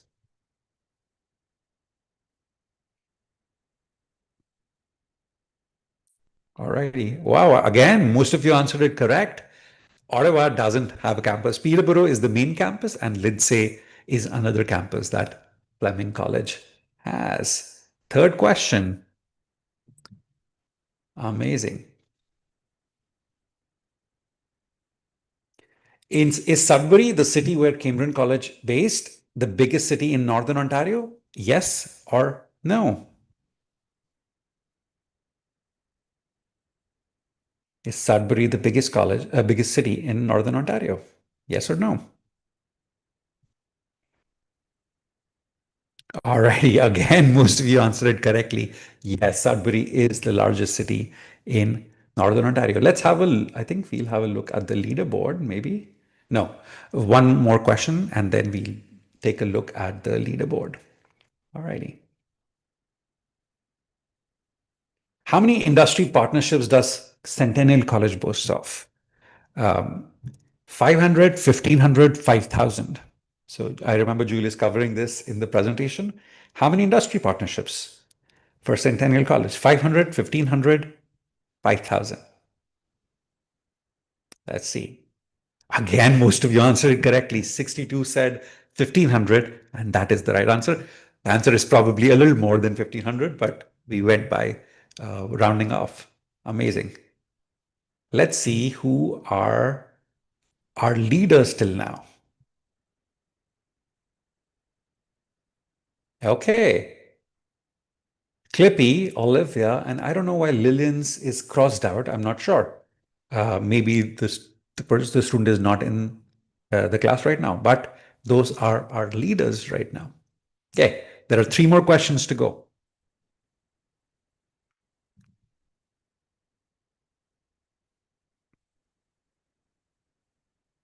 At Confederation College, at what price does on-campus accommodation start at?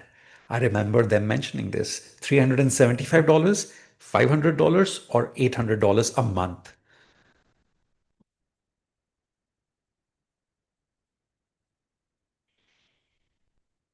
Okay. Again, most of you answered it right.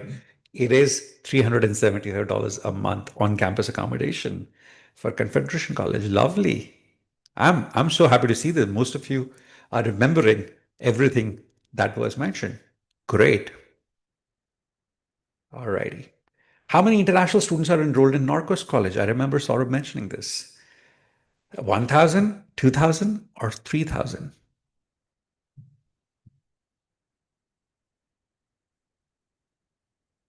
International students enrolled at Norcos College.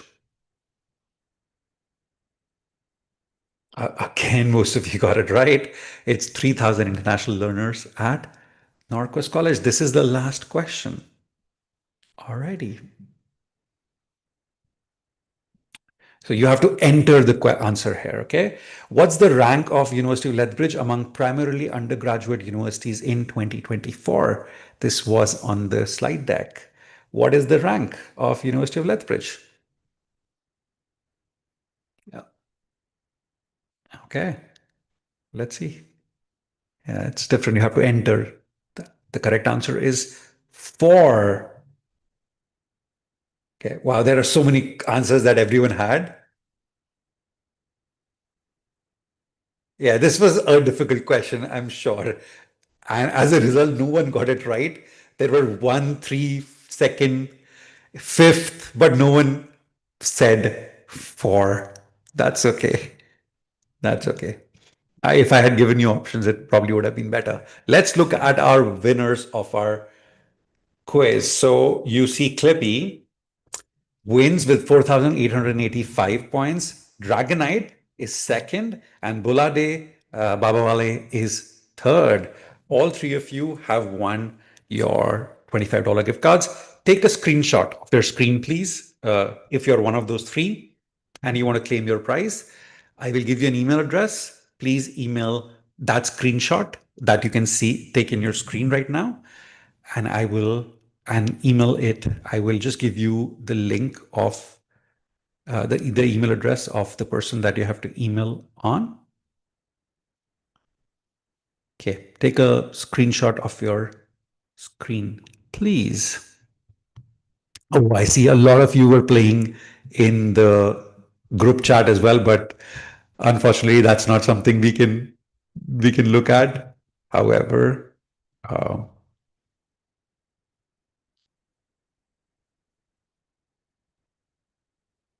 okay, I'm giving you the email address. Please take a screenshot of your screen and email it to this email address if you are one of those 3. Amazing.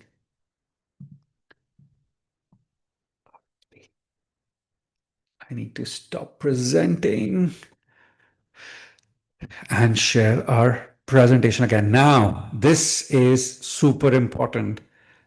We will now talk about the fee payment and visa guidance. It's one of the most important things that you should be looking at, and I can't answer those questions for you. However, we have an expert who comes in with experience of guiding hundreds if not thousands of students in Africa for their life in Canada. Lydia, welcome. And this will be over to you. Good afternoon, everyone. Thank you, Saurabh. Once again, I want to say welcome to the Canada Connect Virtual Education Fair. My name is Lydia, and it's a pleasure to have you with us today. So this session is designed to give you clarity and confidence in 3 key areas. And number 1 area is how to access scholarships and financial aids. Saurabh, next slide, please. And how to manage tuition payments and practical guidance on the student visa application process. So let's begin with funding. That's one of the most asked about questions or topics. And I would say that Canada offers a world-class education, and while tuition and living expenses are an investment, there are scholarships and financial aid opportunities available, even for international students from Africa. The types of the scholarships are, number 1, entrance scholarships, automatically awarded upon admission based on your grades or just automatically awarded. There's also the merit-based awards for top academic performance or with students with leadership and community involvement. There's also the regional specific awards. Some institutions offer scholarships specifically for African students. And scholarship availability from these institutions who are participating in this webinar today are between 1,000 and 4,000 Canadian dollars for eligible international students. Some of the tips to secure a scholarship, I would say, is apply early. When I mean apply early, apply for an admission early, because some scholarships have deadlines separate from admission deadlines. So you need to apply early when you're intending to seek partial scholarships from these institutions. Also, you need to explore the school websites, look under the international students scholarships or financial aid sections. You'll be able to find scholarship options for suitable for African students. Next slide, please. We'll move to tuition payments structure, and let's talk about tuition. How it works and how to pay. So usually from the participating institutions today, especially for the colleges and the universities, tuition falls between 18,000 and 25,000 Canadian dollars per year, depending on the program chosen. Payments required to have secured an offer, you would be asked to pay a non-refundable deposit usually between 1,000 and 3,000 Canadian dollars. Many institutions would expect that you pay at least one semester fees. And I would also recommend, especially from our own region, that you pay at least one semester fee upfront before you apply for your visa. This is also going to increase your visa chance when you're applying for your visa. And some of these institutions allow flexible payments by semester. So for example, you've paid the deposit, the next payments for the balance of tuition fees usually maybe based on enrollment, or maybe after a month after you've paid the first installment. It depends on the institutions that you're applying right now. But then you need to know that I would recommend that you need to pay about 50% of your full year fee to increase your visa chance. And now, how to pay? Institutions typically partner with platforms like Flywire, Convera, and some other platforms. So you need to be sure of the platforms that you are applying through. These platforms would allow you to pay in your local currency, and usually through maybe bank transfer, especially with Flywire and Convera. Always confirm the payment instructions. It's usually on your page 2 or 3 of your offer letter, depending on the institution that you have applied to. So always confirm your payment instructions on the school official website also, or on your pre-admit letter or letter of acceptance. Now, what happens after payment? You would receive a tuition payment receipt, which is mandatory for your visa application. The document is considered proof of genuine commitment, and it enhances your visa approval chances. Now, let's move on to the visa part. To the final, and for many, I see that most people are asking questions regarding visa application and all that. It's important that your visa application is very straightforward. If you prepare well and then you submit strong, confidential, consistent information, you have a high chance of securing a study permit. So I would recommend that when you're applying for your visa, you take so much time to prepare your documents. You do not need to rush when you're applying for your visa, because that's like a very delicate stage. I always tell students, if you need to apply, you need to start very early, because the visa stage could take time in terms of maybe timelines from IRCC and also you preparing your documents. So I always advise that you are ready even before you apply for an admission, so that when it's time for visa, you're not doing like a fire brigade process. And some of the core documents to prepare, amongst others, is usually your letter of acceptance, and then your PAL, which is your provincial attestation letter, proof of tuition payments, that's the official receipts, either from Flywire, Convera, or from the institution. Then the proof of funds, very important. Major reasons for refusal in our region is usually finance. And sometimes it's not because you don't have the full money in your account. It's not because the funds are not available. It's actually showing the source. If you are just showing, oh, you have 1 million Canadian dollars, 1 million naira, or 10 million naira, 100 million naira, 1 billion naira, and you do not show how you're able to make that money, that could result to a refusal. So usually supporting documents would be your bank statements, if you're being employed, being like the source of funds where you're making your money from, like your employment letter, proof of business, like your company corporation documents, tax clearance certificates and the likes, fixed deposit certificates, or if you have an education loan, if you have an affidavit of sponsorship, especially if someone is paying for your fees or sponsoring your education, it's important to attach that to your education. Now, you need to also show, if someone is sponsoring you, say maybe your father, your mother, your husband, your wife, or your brother or your sister, which I would usually recommend that someone very close to you should sponsor. There needs to be a proof of relationship. By proof of relationship, I mean like if it's your husband, a marriage certificate, if it's your father, your birth certificate, if it's your brother or your sister, both of you's birth certificates will need to be shown where you have your father and your mother's details on there to show the relationship. If someone is more like maybe an uncle, an auntie, or a pastor or an organization, it becomes very complicated to show how related both of you are. So I always recommend that you restrict your sponsorship to your immediate family or yourself. Now, some of the pro tips, I think I didn't talk about supporting documents. Some of the supporting documents usually would be upfront medical exam. You can decide to do it upfront or you wait for IRCC's request for your medicals. Police clearance, not really compulsory, so I do not recommend that you waste your money, except of course you're not applying from your country of citizenship. Then it would be nice to attach a police clearance certificate, your academic documents and the likes.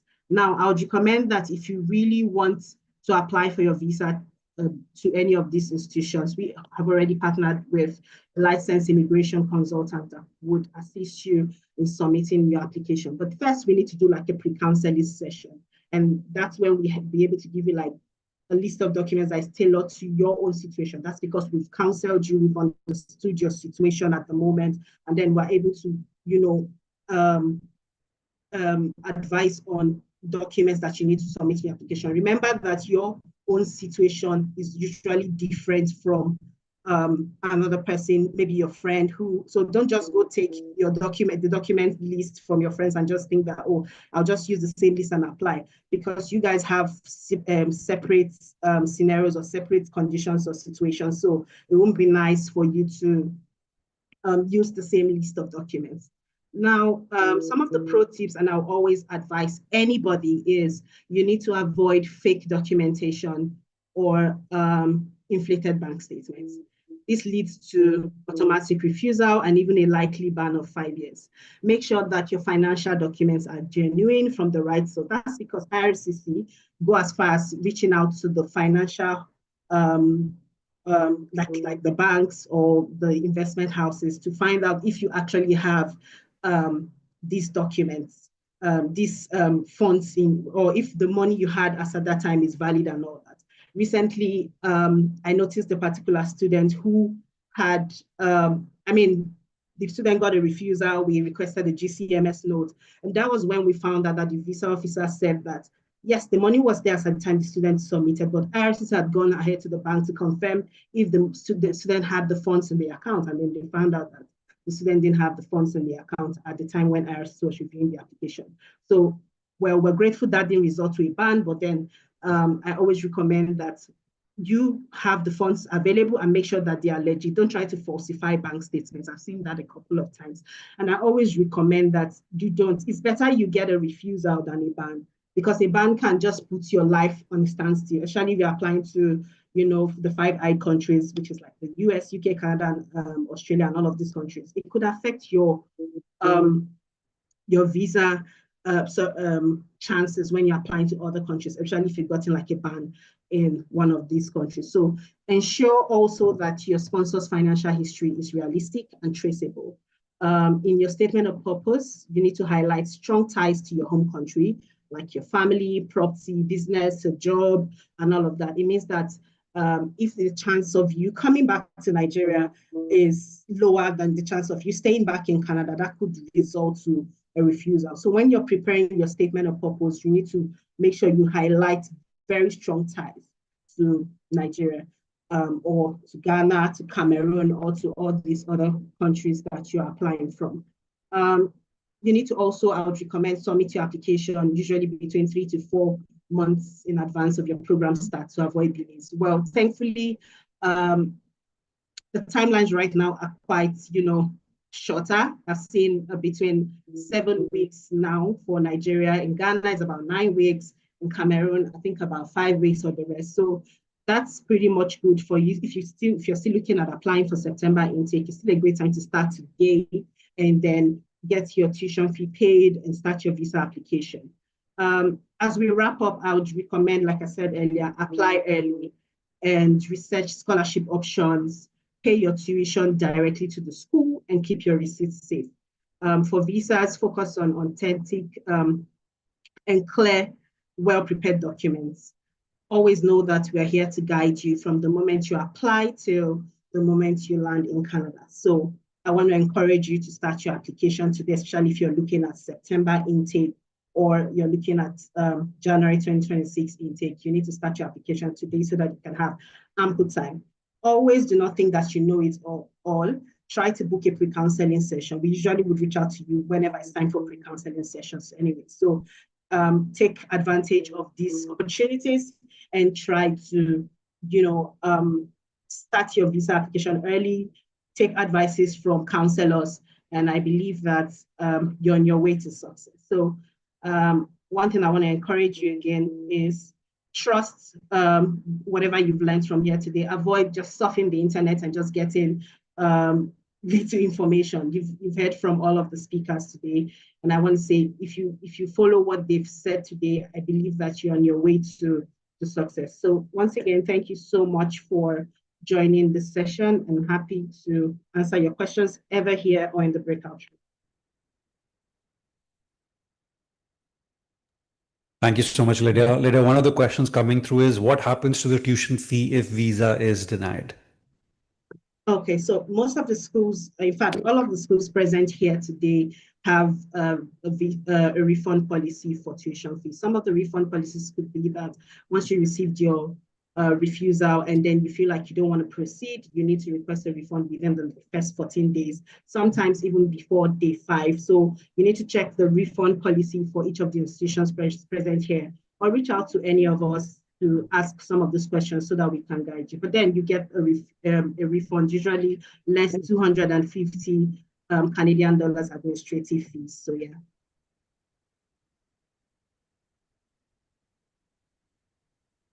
Okay. There are many questions coming through, but I'm just trying to see if, Lydia, feel free to answer some of the questions if you feel they're relevant.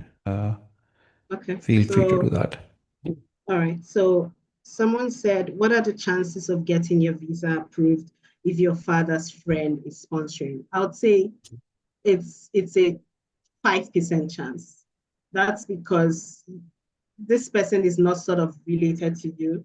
You've not been able to establish why that person is sponsoring you after since your father is still alive, or, and all of that. You're also giving the visa officer the impression that without this person, you would not be able to survive in Canada. Say something happens and there's like a family feud and then you guys are having issues and the person pulls out, then it means that you're going to be in trouble in Canada at the end of the day. So these are not the kind of people I would recommend that they sponsor you. I would recommend that you look for your immediate family members, like your father, your mother, your brother, your sister, because there's like a proof of relationship between you and this person that is sponsoring you.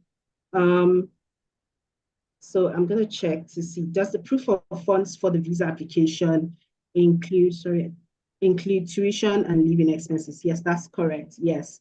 The proof of funds is usually calculated as the balance of your tuition fee for the duration of your program, plus the living expenses for the duration of your program. Usually IRCC says 20,635 Canadian dollars.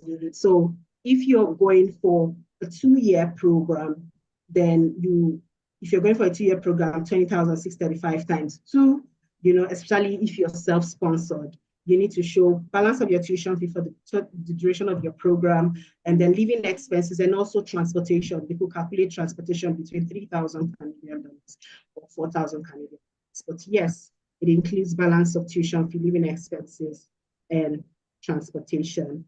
Let me see if I can take 1 or 2 more questions before. How can I get the contact of any of the panelists to help me in the visa process? Well, the panelists here, that's the reps of the institutions, would not be able to assist you with your visa application. But like I said, you can reach out to me on Lydia at, someone should help me just put my email address. Reach out to me via email so that we can talk about you starting your application and then applying for your visa. Please note that if you're not applying to any of these institutions present here today, we will not be able to assist with your visa application. So you need to be applying to any of these institutions. So if you want to start your application, feel free to reach out to me or any of the admins to start your application right now. Okay. I'm going to see one more question before. Can you please specify the kind of ties to include when writing your SOP? So home ties like your job, family, business, or something like that could be used to, with proof. So it's not just stating it, you need to show proof of you coming back to the country. I think that's all from my end. If you need to hear more or you need to talk about visa application, please feel free to reach out to me via email, and then we can talk specifically on your situation. We're just talking generic today, but when we talk on the one-on-one level, we'll be able to speak on your specific situation, and I'll be able to guide you on how to go about it. Thank you, everyone. Okay, thank you, Lydia. Thank you so much for that amazing primer. So Lydia, we have to change the plan a little bit because the breakout rooms, there is some problem there. So how about, Lydia, we invite all our experts here and we do like our counselors here, and we do a one big breakout, like one big counseling session rather than doing 3 separate breakout rooms that we did, because there is an issue that we have with multiple breakout rooms at one go. So what we'll do is we'll go through the questions, Lydia, and what we can do is, I know there is a form that you have as well. If I can get the link to that form, or you can share that form to everyone. Okay, I'm going to share that. We can, this form, if anyone who wants to have an appointment to talk to us one-on-one should fill up this form, and we will talk to you one-on-one as well. However, what we can do is, if you put in your questions in the Q&A, Lydia, you're able to see the Q&A? Yes. Okay. I think so, If yes. you can see the Q&A, and if your other team members also join us as attendees, I will promote them to panelists and they can start answering questions individually in the webinar. But Lydia, you can start answering questions. You can just pick questions that you have. There are a lot of more than 100 questions that are there already. So that's the approach we'll take. Okay. So I think I'll just start with some questions here. And I think for PhD, someone is asking for PhD, and I think that would be on Lethbridge, University of Lethbridge to respond. Says, oh, that's even a visa question. Says, I have a PhD, but want to do a master's in related field or branch out to another area. Will I get admission, and does it affect my visa application? I think it's more of admission and then visa processing. So I'll start with the visa part. No, it would not affect your... Lydia, I think Tasira was here, Yes, and I think he saw the University of Lethbridge question and he came on board. That's great. All right, Tasira, please go ahead with answering. It says, I have a PhD, but want to do a master's in a related field, but branch out to another area. Will I get an admission? So it depends on what your area is, and if we have that same kind of area as well. We have about 75 graduate programs, which ladder on to PhDs as well. So yes, you would get admitted, and after that, then the visa processes will start. But depends on your area if we have that area that you have done. But there could be a possibility of admission. Yeah. Yes, and also to answer the visa part, I do not think it would affect your visa processing, but then you need to have the right documents. We're going to talk about that when it's time for your visa application. Thank you, Tasira. So one more question says, please, okay, can you give example of how I can establish proof of relationship if my uncle is sponsoring?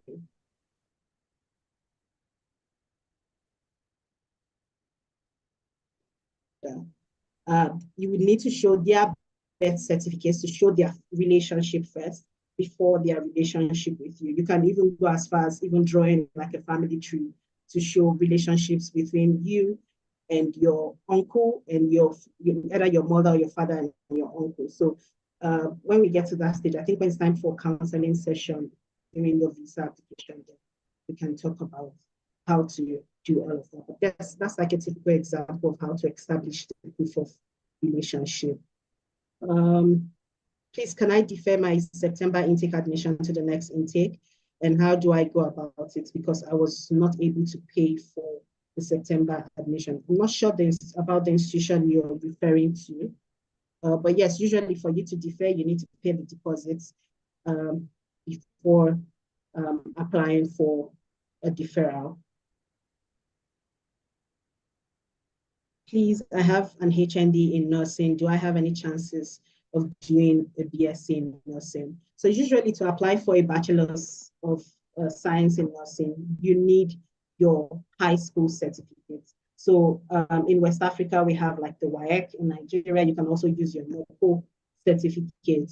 So if you're applying, you need to use your WAEC or your NECO. Remember that usually you would need to have all A's and all B's for some institutions. And some institutions would usually prefer that you have like a C4 or at least a B3 in your English. So we have the counselors here that will be able to guide you on the different requirements for different institutions. But yes, we do not need your HND to apply for a Bachelor of Science in Medicine. We only need your WAEC, your NECO, or your high school certificates from your country.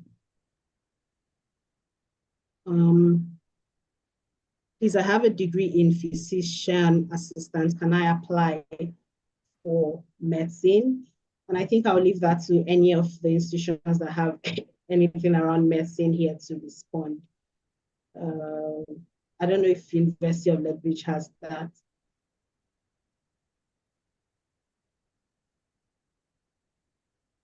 Tasira, yeah. So medicine, international students don't usually get into medicine. In Alberta, we only have the University of Alberta and University of Calgary that provide medicine programs, but international students don't go directly into medicine. So the admission is a bit of a different one.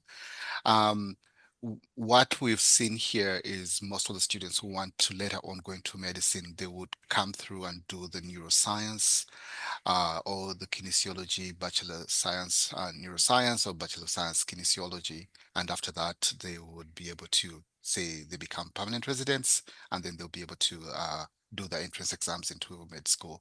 But yeah, you wouldn't easily just move into med school, right, as an international student. Thank you. Thank you so much. Please, when you're asking some of your questions, it would be best to also add the institution you're actually referring to, so that it's okay for us to just mention the institution and then the rep would respond. Are there availability of teaching assistantships for master's program in English and Literary Studies for spring 2026 admission? Because I noticed fall has more opportunities. Tasira, I think you're the only person to respond to this now. All right. So, if you are admitted for graduate students, there are different opportunities for graduate students, such as teaching, research positions or teaching assistant positions. So, if you are admitted, you could have access to those kind of positions, but you need to first be admitted and then apply for the positions that are available. So we do have 2 terms. We have the fall term and we do have the winter term. So summer term is not that busy, but the fall term and you are admitted for graduate students, there are different opportunities. Damilola, please turn off your microphone. Yeah, so Sorry between about that as well. it's all good. Between those terms, there are opportunities for grad students to get work opportunities on campus during those terms. So yeah, get admitted and then you can explore the working opportunities on campus. Thank you. Thank you. My name is, sorry, let me just answer this question. My name is Vincent from, oh my gosh, it's just so many questions. So it's just, my name is Vincent from Ghana. So I'm done. I'm not sure why this is just going. Okay. So I'm done with my first degree in accounting. Can I come and do my master's in accounting at Georgian College? No, we do not offer master's degree programs, but we have graduate certificate programs that you can apply to. The minimum requirement to applying for a graduate certificate program is usually a bachelor's with a minimum of 2 that's the second class lower degree. So yes, you can apply for a graduate certificate program at Georgian College. One more question. Hello, sir. What of someone who doesn't have any certificate like me? I only have WAEC and I want to further more to get more knowledge. I am an art student. So if you have WAEC, then it makes it easy for you to apply for a bachelor's degree certificate or a diploma, a post-secondary certificate, or even an advanced diploma. So if you don't have WAEC, if you have only WAEC, you can apply for a bachelor's degree or any of these programs. So you might need to see one of our counselors to guide you on the institution that is here. Someone is saying, please, can you talk about application waivers? Do we have any institution today offering application fee waivers?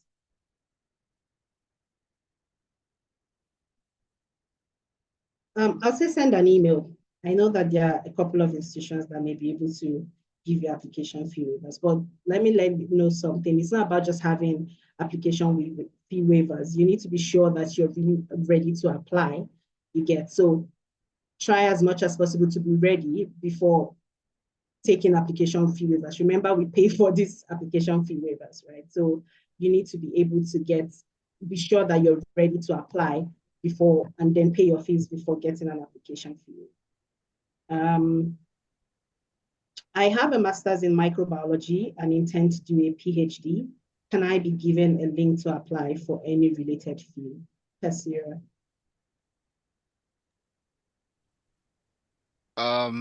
Yes, you can. So minimum requirement is going to be a 3.0 GPA on a scale of 4. So yes, you can apply for that. So the programs are mostly research-based and very few course-based programs. So with research-based programs, you need to have a supervisor before you apply to the program. So we can chat more about that. It's a bit of a process, but Lydia and Saurabh, they can get your details and we can all chat about that and see how we can guide you into that. Yeah.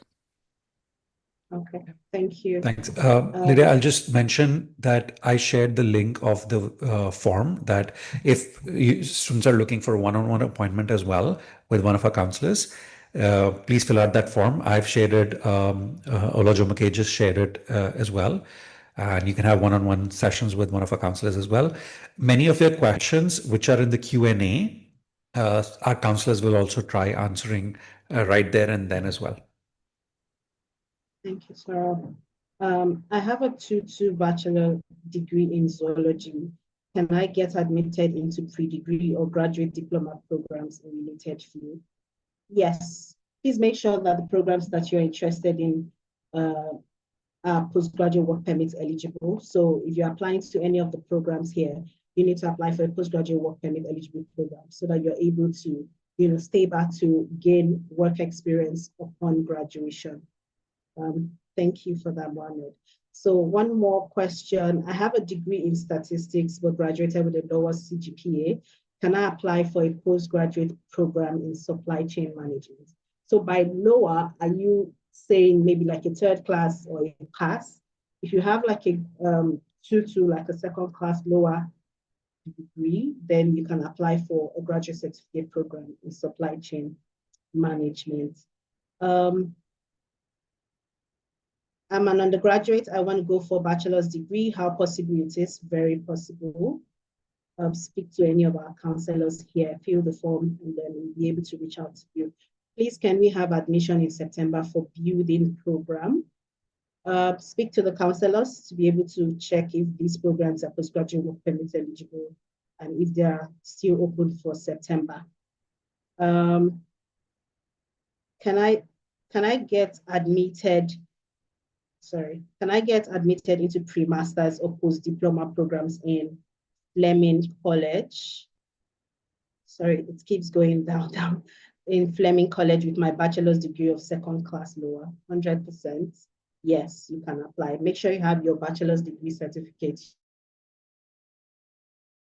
and even a result checkup, and yes, you are good to go. Please, I have a certificate in pharmacy technician. Can I apply for pharmacy in Georgian College? So pharmacy technician program is a diploma program, and you would usually apply for a pharmacy technician program with your WAEC or NECO certificate. But then remember, for our pharmacy technician program, you need to have an IELTS test, minimum of, I think, a 6.0 in each band, if I'm not wrong. But you need to have an IELTS to apply for a pharmacy technician. In fact, most of the institutions in Ontario would request for a pharmacy technician program. But speak to our counselors to be able to, guide you on the better one. I mean, the best institution for you. You mentioned that even if you have enough to prove that you're capable financially in your bank statements, you can still be refused the visa, which reason being insufficient balance. How and what else can you prove other than your bank statements if you're sponsoring yourself? So I'm going to say that again. I said that even if you have the funds that are required, you can still be refused if you are not able to show the source of your funds. If you are not able to show how you made this money, what kind of business you're doing, we need to be sure that you're not just, taking the money from a proof of funds source, or maybe having someone just, pump your account so that you can apply for your visa. So it's not just about having the money, it's also about having, being able to prove how you made that money. So yes, you could still be refused if you do not have, if you're not able to prove how you made the money, like the source of your funds. And that could be under the generic response, which is these students do not have sufficient funds for the duration of their studies and all of that. So yes, you could still be refused. You can speak to the counselors to be able to guide you on how to go about that. Please, my name is Lydia, Lisa Marie. sorry, Lydia, I just wanted to answer some of the questions. A lot of students have asked questions about application fee waiver, and I think you were mentioning that. The point of this is not to apply to an institution, right? The point of it is to apply to the right institution. Apply when you're ready, right? There are questions about application fee waivers. Yes, many institutions have application fee waivers. Our counselors can help you with that. But more importantly, you need to talk to a counselor to get, if you are ready financially, academically, to apply to an institution, and then definitely those application fee waivers and all that could be introduced to you. But I just wanted to mention that. Thank you, Sarah. Will my school letter of English proficiency from Nigerian University serve as IELTS? No. you need to have an IELTS score to apply for a pharmacy technician program at Georgia. I have a master in banking and finance, an MBA in accounting and finance, GPA for both degree, 3/4. I've been practicing with an accounting firm for over 6 years. I wish to do something related to what I have been practicing. I have been studying in English for over 17 years now. I don't have English proficiency certificate. So like we said earlier, not all programs will require you to have like an IELTS score. If you have at least a C5, C4, C6 in your English, depending on the program you're applying for, that could waive off the English language requirements. So yes, you can apply for a program in this field, but like I said earlier, you need to look out for programs that are postgraduate work permit eligible, programs that allow you to get a job or that they are in demand in Canada, in the Canadian workforce. So look out for postgraduate work permit eligible programs in each of these institutions before you apply. And that's why we're recommending that you speak with a counselor before submitting an application. Do I need to do a WES evaluation before applying to study in Canada? No, typically no, except for some programs that you will need to have, like there's a program in Centennial College that you need to have like a WES evaluation before applying to schools in Canada. So not really, you don't need WES evaluation to apply to schools in Canada. You just need your bachelor's degree certificate or your high school certificates. There are a couple of questions. At what lowest certificate can I come with dependents? So you need to specify which of the dependents. Are you talking about your husband or your children? If you're going to a college, any of the colleges here, yes, you can travel with your children. Your husband can visit you, but would not be able to get an open work permit. So yes, you can travel with your dependents, but it depends on the institution that you're applying to. Please fill the form if you want to speak to any of the counselors so that we can reach out to you after this session. Questions. I'm not sure. Lydia, I find your voice is sorry, Lydia. I find your voice is not very high. It's audible, but it's lower. So I don't know if that's your headset. Is it better now? It is better, yes. Okay, because I just saw the question saying I need to speak, that the volume is, yeah.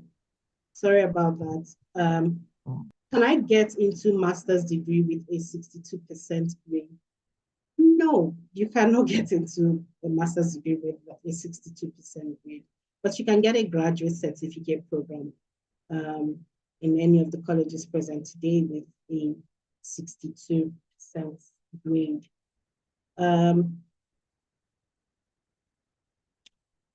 Okay, I think the counselors are doing a great job with responding to some of these questions in the chat box. Linda, if I may, I just wanted to kind of talk about a lot of students ask for masters.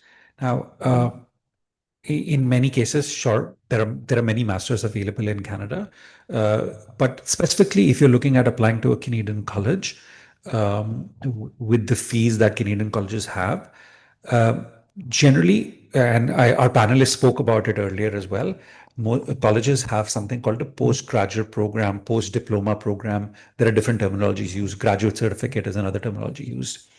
Those are the programs that the requirement is you need to have like an HND or a degree or a first degree at least to come into those programs. So when you say masters, the terminology in Canada means very, very specific things, very specific kind of programs. But there are not masters, but there are postgraduate programs which you need a degree or a previous diploma to get into, which would be good fit for many of the students who are looking for programs to do after their first degree or an HND. And there are many, many options available in that, as Lydia was just mentioning. Thank you. I have a business background with second class lower division. Can I divert to a tech field? Yes, I think you can do something around big data analytics in some of the colleges and even universities present here. So you will still need to speak to a counselor to just be able to guide you on the best or the appropriate institution that you need to apply to based on your qualification. What graduate certificate or post-diploma programs at Cambrian College would suit someone with a bachelor degree in zoology? Sarah, can you help us with that? Oh, sorry, Kennedy. Yeah, I it's wanted to say okay. Kennedy, sorry. Yeah, thank you, Mohammed, for that question. So you do qualify for a number of postgraduate certificates, since we require to look at just your transcripts. If you had less than 5 fails, then you do qualify for a number of our programs, which just require a general completion of your first postgraduate education, secondary education. And so I will, you can just go through our website and see there's a number of programs you can get to apply for. Thanks. Back to you, Lydia. Thank you, Kennedy. Thank you. How can I get the list of institutions on board? I'm not sure what that question is, but we have Georgian College, we have Kennedy from Cambrian College, we have Sarah from Northwest, we have Evelyn, yes, Evelyn I've mentioned, we have Tasira from University of Lethbridge, we have Fleming College, we have Confederation College present here today. So and I will also mention that the follow-up email will have, of course, names of all the institutions, the PowerPoint deck that everyone had, the webinar that we went through, link for one-on-one conversation with our counselors. All of those links will be there as well. Thank you. So Napoleon is saying, this is Napoleon Ukaimfong from Cameroon, the director of Good Hope Charity Organization. My question is, do you have any institution that offers humanitarian courses, and what is the requirement? Can any of the reps respond to this, please?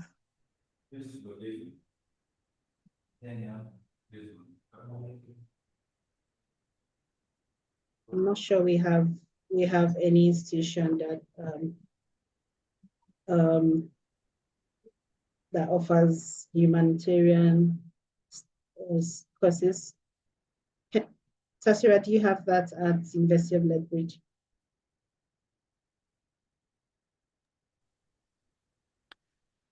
Not really. Just looking at the programs, a program that could be close to, say, a humanitarian kind of field would be women and gender studies. That would be like a program that could be close to that, that we do. We have a major in that. Yeah. Thank you.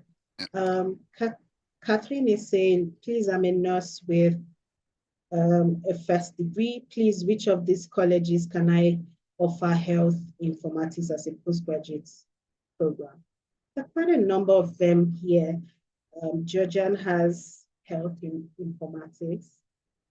I think some other colleges here also have health informatics. Fill the form to speak with a counselor so that you can get proper guidance on the institution that you want to apply to. Someone is saying the link is not clickable. Please, can you just copy it and put it on your browser, just in case? Copy it and put it on your browser. Then you can access the link. I studied education social studies. Can I get to study education psychology in any of these institutions in the graduate certificate program? Any of the reps can respond to this. I studied education social studies. Can I get to study education psychology in any of these institutions in the graduate certificate program? Can anyone respond?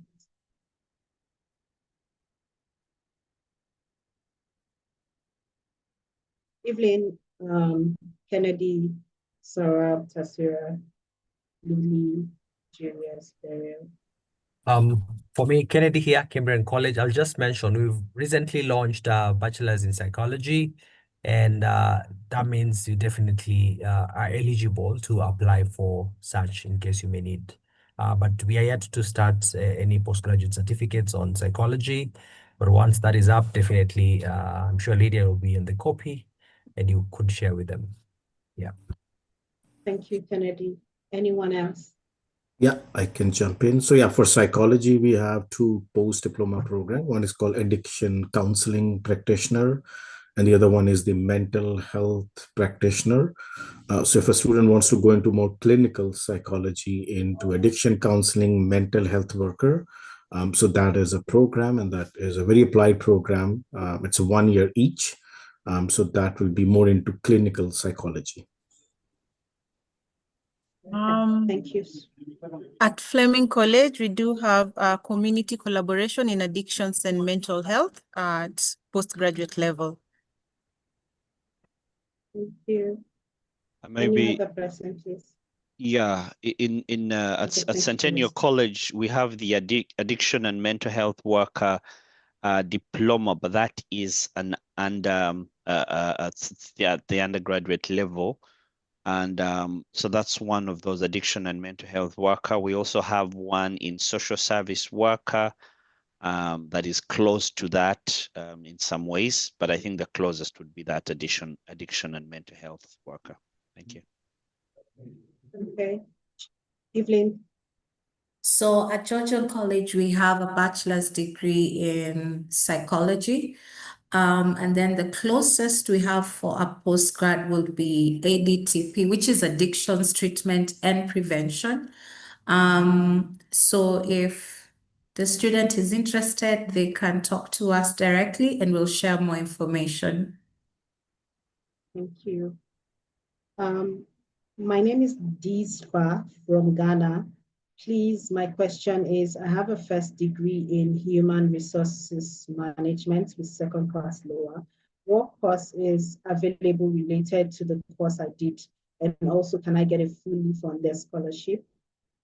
Anyone can answer, please. So she studied human resources management and is asking what program is related to what she can do at any of the institutions present today.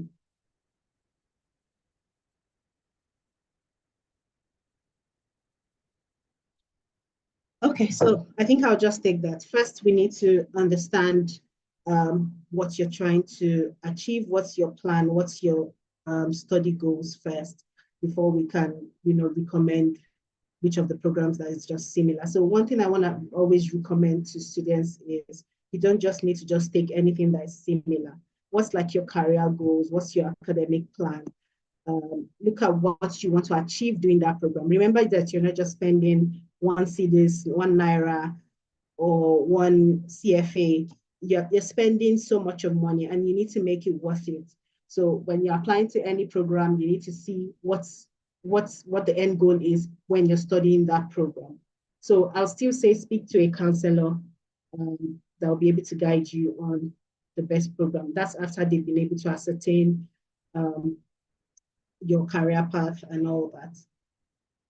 Please, I have HND second class upper in purchasing and supply and BSc in logistics and supply chain management. Can I get a master's program in any of these institutions without IELTS? So for masters, you can only find a master's in at the University of Lethbridge. So I'll leave that to Sasiria to respond. The person has a second class upper in purchasing and supply and has a bachelor's of science in logistics and supply chain management. Can they get a master's program in any of without IELTS? So the minimum requirement is going to be a 3.0 GPA on a scale of 4 to get into our master's programs. So you did say second class upper. Still, I just have to look at that and see from which institution and which country that is to be able to grade that. But if you can't, so students who don't usually qualify for the master's programs, we have programs called second degrees. So anybody who falls below that 3.0 can do a second degree. For example, if you're coming in with a Bachelor of Business Administration and you want to go into the master's and you can't, you could do a second degree in that. You get another degree for 2 years or 2.5 years.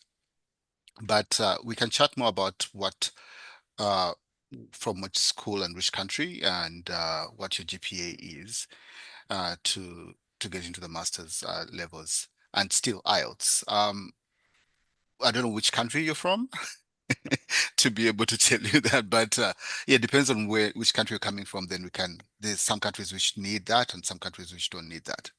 Yeah. Thank you. Thank you so much. Please, can someone with background in business and management studies, can I get to study early childhood education? So I'll start with Lily and then go to Evelyn, go to Julius Beryl. So can someone with a background in business management studies get to study early childhood education? Thank you, Lydia. So our early childhood education program is a diploma program. It's a 2-year diploma program, meaning that we'll be looking at your WAEC results. We just need to see that you have in your overall total, that you have above 60% in your overall grade. So that's what we'll be looking at. Thank you, Lily. Evelyn? So for us, the same thing applies. Early childhood is it's a diploma program. It's a 2-year diploma program. So we will be looking at your high school credentials, and they need to be an average of 65% and above. But mostly, there is a focus on English. So your English needs to be also a 65% and above, over and beyond your average point being 65 and above %. Thank you. Julius? Yeah, thank you so much for that question. Yes, very similar to what Evelyn has said. Ours is also a post-secondary undergraduate diploma, 2 years. Great demand for it. And we look mainly at the high school completion and with an average of about 65, but English is certainly a big one. Now, one of the things we're able to offer is if your English is slightly below that, we can offer a test that you can do at Centennial College, and we have waived the fee for that. And so you can do the test in case you don't quite hit that mark, and would be able then to assess you and make a determination of whether you'd be able to get into the early childhood education. Thank you. Thank you. Next question. Lydia, Can someone... sorry, just to remind you, I think we'll need to put like an end time to the session. I know panelists were kind enough to stay back with us for so long, which we really, really appreciate. Thank you for all the institutions, but I am thinking maybe next 5 minutes, we try to wrap up the questions. Yeah. Everyone, just a reminder, please fill in that form that you see that our counselors are putting in the chat to have a one-on-one conversation with our counselors. Okay. This is a general question also, but it's for Cambrian. When will applications open for the January 2026 intake? What are the key deadlines I should be aware of? Would applying early improve my chances? Cambrian College. Great. Thank you for that question. Let me begin with the last one. Absolutely. The earlier you apply, the better. So we often encourage students to start the process as soon as an intake is open. At the moment, we are enrolling for not only fall 2025, because we still have some programs open, but we are also enrolling for winter 2026. So it opened around March. So you're not too late. You're 2 months in and you still have a couple of more months to go. Please note that we close our programs on a rolling basis. So once the seats are out, then we stop enrolling for a program. But at the moment, we have about 90% of our programs enrolling in for winter 2026. So you're in time, you can go ahead and do that. Thank you. Last question, please, and I think everyone all the panelists can respond. This is personal support worker program, mainly for the people with science background. I'll start from Northwest College, Sarah. Yeah, so for the personal support worker, that program, again, is an undergraduate certificate program.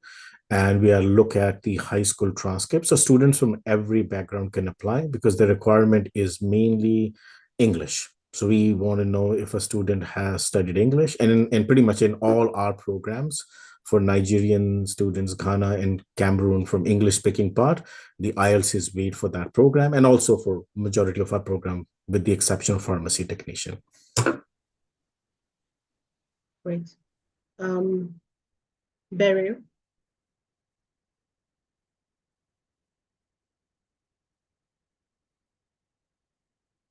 If Barry's not Okay, here, Lydia, okay. I'm here. I'm Okay. here.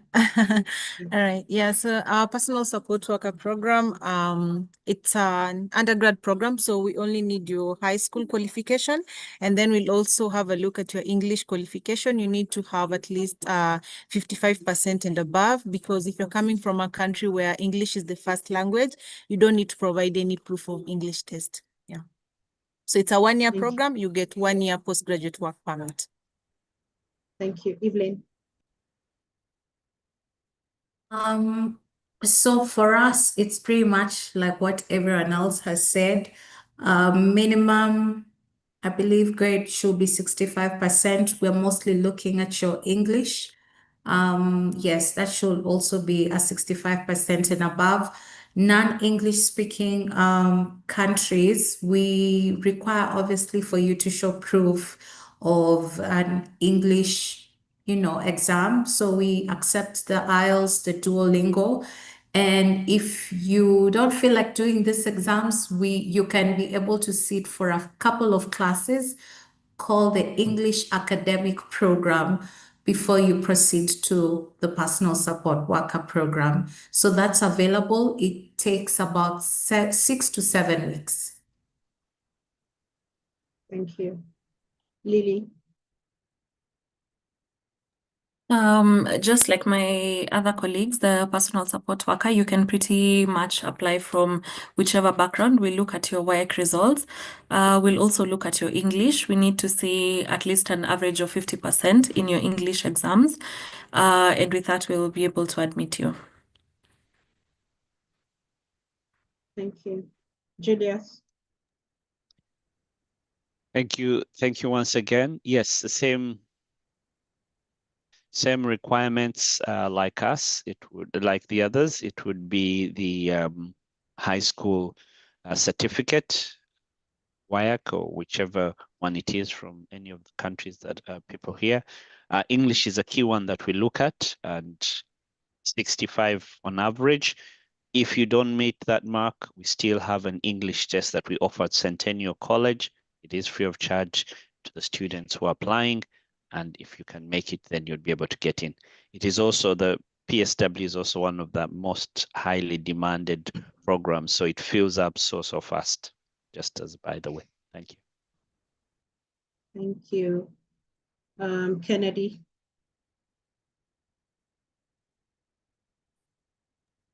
Sorry, Lydia, would you mind just to repeat the question? The students were just asking about personal support worker and what the requirements are. So I was just doing like a general. Oh, great. When you just look at PSWP on our website, we require you to, just a second, I love making reference there. SPG, yes. Under admission requirements. Now, this is the interesting thing for Cambrian College programs. You need any grade 12 English and any grade 11 mathematics for you to qualify for our program. So you just need to have completed your high school with any grade 12 English or any grade, and not all, but and any grade 12 mathematics. Right. Thank you so much. And thank you so much, everyone. Unfortunately, we would not be able to take all the questions, but I would encourage you to fill the form so that you can have a one-on-one counseling session with our counselors. Over to you, Sarah. Thank you, everyone.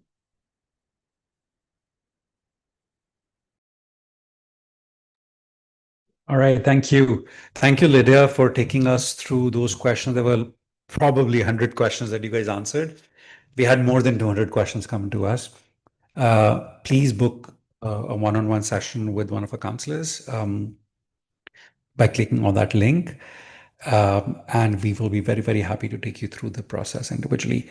I would like to thank the panelists again for, first of all, sticking through the whole presentation. It's been almost 3 hours since we started this. Thank you for staying through this. All the students, you have taken the first step. We tried giving you, there is so much information to give. We can't give you all the information in one go, but we tried giving you some advice around colleges, programs, the universities, eligibility, visa, tuition fee payment, a lot of that. I hope this was useful to all of you. We will stay in touch with you. There'll be a follow-up email. As I said, you will get the full recording of this webinar. You will get the PowerPoint deck that we used. And there will be follow-up process identified in that email as well. But of course, you can fill the form right away to make sure that you have that appointment set up with one of our counselors. With that, we will take your leave. Have a great Saturday. This is a start of our conversation with you. We will keep conversing with you, talking with you through this and through this process and help you support through your transition to hopefully an education in Canada. Fantastic. Thank you so much, everyone. As I said, there will be a follow-up email coming to you soon, and we will stay in touch. All the panelists, thank you so much. Thank you for all your time on Saturday, early morning for many of you, late afternoon for many of you. Thank you so much for joining us. We really appreciate the support. That is, the institutions being here is what makes this unique for the students, because they don't have a lot of opportunities hearing directly from the institutions, the experts in the institutions as well. So thank you for sparing your time today, and all the students, thank you. Have a great rest of your day. Thank you. Thanks, Saurabh. Bye-bye. Thank you. Thanks. Bye. Bye. Bye-bye. Thank you, everyone. Thank you. Nice weekend. Thank you.